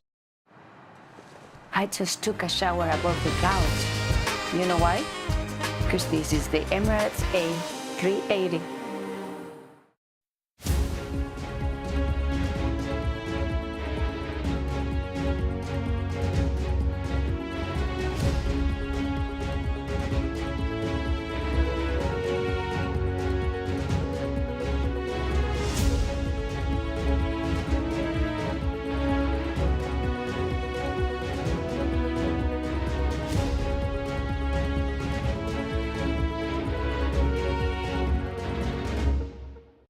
Flying fly better. Thank you. Welcome back. Well, the Prime Minister, Sir Keir Starmer, will appear later with the Prime Minister of New Zealand on a joint visit to a military base, and he's likely, of course, to be asked as well about the Supreme Court's ruling on the definition of a woman, which, of course, came out last week. Well, earlier, the Education Minister, Bridget Phillipson, confirmed there'll be an urgent question later today. Mari is here to discuss all of the significance of this. And Mari, what was your takeaway from what we've heard from the government today through various little comments that have come out? So, first of all, I would say that I feel like the tone between two different education ministers, Stephen Morgan and then Bridget Phillipson, who's Secretary of State, felt very, very different. It was interesting where Bridget Phillipson was asked as part of a pool interview for journalists about the Supreme Court ruling. She said sex is determined by biological sex. And then she talked about women's refuge centres and rape crisis centres being absolutely confident about the law and their ability to protect those single-sex spaces. Now, what was really interesting was when she was asked about the leaked WhatsApp messages of Labour ministers and Labour MPs in reaction to the Supreme Court ruling, the fact that they were, let's say, not happy or uncomfortable with it. She said, I speak for the government on this when I say I'm welcoming this ruling. So clearly she's overruling those views and not wanting that to be associated with the official government position. I think we can have a listen to a clip of her where she clarifies what she means around her ability to understand the value of single-sex spaces here in the UK from her own experience before Parliament. And then she goes on to talk about the campaigners who won at the Supreme Court as well. I used to run a women's refuge before I entered Parliament, so I know more than most how important it is that women have access to single-sex provision, particularly where they've experienced sexual violence or been on the receiving end of male violence. I do recognise the important work of campaigners in bringing this clarity. Over many, many decades, women have campaigned for single-sex provision because we know that how important it is, particularly following male violence, that women have access to safe spaces, for example, women's refuges and rape crisis centres. And this ruling puts that beyond doubt and providers can operate with absolute confidence. So you can see from that clip of Bridget Phillipson there, now that kind of rhetoric around women fighting for their rights, single-sex spaces, she's a lot more bullish than I think we have seen government ministers in the past few years on this, and when they were in opposition as well. I think that does speak to perhaps a boost maybe in confidence the Supreme Court ruling has given her and her position, perhaps that she's felt that she needed to keep slightly more under wraps. Because to me, it really does feel like a shift in government position. So that's what I was going to ask you. I mean, this is now the government position, and we get more formal kind of guidance from them that backs up that sentiment. And in that interview, she actually said, I speak for the government on this behalf, of course, as Equalities Minister. Is that a U-turn by the government? Or is it also fair to say that even if there's a few headline-grabbing moments for the Prime Minister, for example, as it relates to Rosie Duffield, that's never actually been government policy in the time that they've been in government? I think certain voices who have been critical of Starmer's position on this for a long time would see it as a U-turn. I think the government would absolutely say nothing has changed, and the number 10 spokesperson position that came out as soon as the Supreme Court ruling was released, one of the first lines was, "We have always supported single-sex spaces." The difficulty is it feels like a little bit of a fudge going on, where I feel like you can't say it was a U-turn, but you can say there is a shift, and therefore the government is trying to play down that shift, whereas those perhaps more from the Conservative Party or those on the kind of conservative wing of the media, certain newspapers who have been covering this a lot, perhaps would characterise this as a U-turn. But I think the idea from number 10 that nothing has changed at all, I think is slightly disingenuous. Mara, great stuff as always. Thank you. Now, some of today's other stories for you now. And US stocks and the dollar both tumbled yesterday after President Trump hit out at the Federal Reserve Chair. The US president said that Jay Powell was a major loser for not lowering interest rates. Earlier on the programme, Megan Morris, the Deputy Bureau Chief at Business Insider in Singapore, explained how those remarks worried markets. The Fed has two mandates. They're trying to make sure that inflation is under control and that labor participation is strong. And Trump directly calling for intervention in one of those areas really suggests that some action could come, whether it's right now or at the end of Powell's term. And that's really spooking markets in a new way. The nationalities of foreign criminals living in the UK are set to be published for the first time. It's understood the Home Secretary wants the data, which will include people awaiting deportation, released by the end of the year. Leeds United will be in the Premier League next year. They secured automatic promotion with a 6-0 win over Stoke. Joel Perreault was the star of the show yesterday with 4 goals. Junior Firpo and Wilfred Gnonto also contributed goals. Here's their manager, Daniel Farke. It was such a difficult task and such a tight race, and with so many good competitors. Burnley was fantastic, Sheffield United fantastic, Sunderland was on it pretty long, and to definitely finish in the top 2 is a great achievement, and all the praise, all the compliments goes to my lads. And Leeds will be joined by Burnley. They secured promotion too with a 2-1 win over Sheffield United. 2 goals by captain Josh Brownhill, putting them over the line. Here's their manager, Scott Parker. Fundamentally, just ultimately proud of a young group and a group of players here that have committed, give everything, followed instruction, and yeah, we got to the Premier League, mate. Right, as we wrap up this out, let's get back out for all the very latest from Rome with Anna. Yes, Wilfred, and we've had that confirmation then from the Vatican this morning that the funeral of Pope Francis will be held on Saturday. That's at 10 o'clock local time. That begins 9 days of mourning, and then the conclave will begin, we're told, on May the 5th. The Sistine Chapel is where the cardinals gather. If I just step out, you can see the Vatican skyline behind me, the triangle of the Sistine Chapel, replete with those beautiful frescoes that it's so well known for. By Michelangelo. No chimney in view there. That is because it is retractable. It is put in place for the conclave. The black smoke to denote that the cardinals have not decided who is the next pope, and the white to denote that a pope has been chosen. But the focus from tomorrow will be St. Peter's Basilica, the building alongside it, and it is there that the Pope's body will be taken tomorrow morning. So let's bring in Sky's commentator, Alistair Bruce, who will hopefully bring us a little bit more understanding what tomorrow is about and why it's so important in the Catholic faith to have this lying in state so people can come and pay their respects. Alistair. It follows the order for the processions that are required during a papal funeral, and it will merely be the process by which ceremonially and religiously they convey the late Pope from where he now lies in the chapel of Santa Marta through and into that central door of St. Peter's, and then all the way into the building to the altar, which is called the Altar of the Confession, right at the centre underneath the dome. There will be a very brief liturgy then, led by the Camerlengo, Cardinal Kevin Farrell, and then the doors will be opened for the faithful to come and witness their own Pope in his rest. And so it's a sort of state procession, followed by a state review.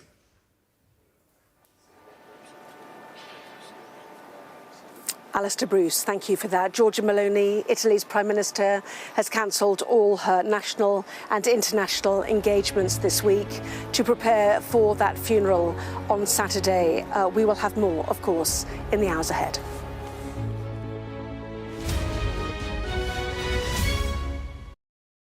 A show of military might and menace. Why should the West trust you? Frankly, I don't care whether the West trusts us or not. Sky News. Get the full story first. Have a quick word for Sky News. Is the West right? Are you fueling Russia's war machine? American journalist Evan Gershkovich is on trial here, but was first on display. I'm Ivor Bennett, Sky's Moscow correspondent.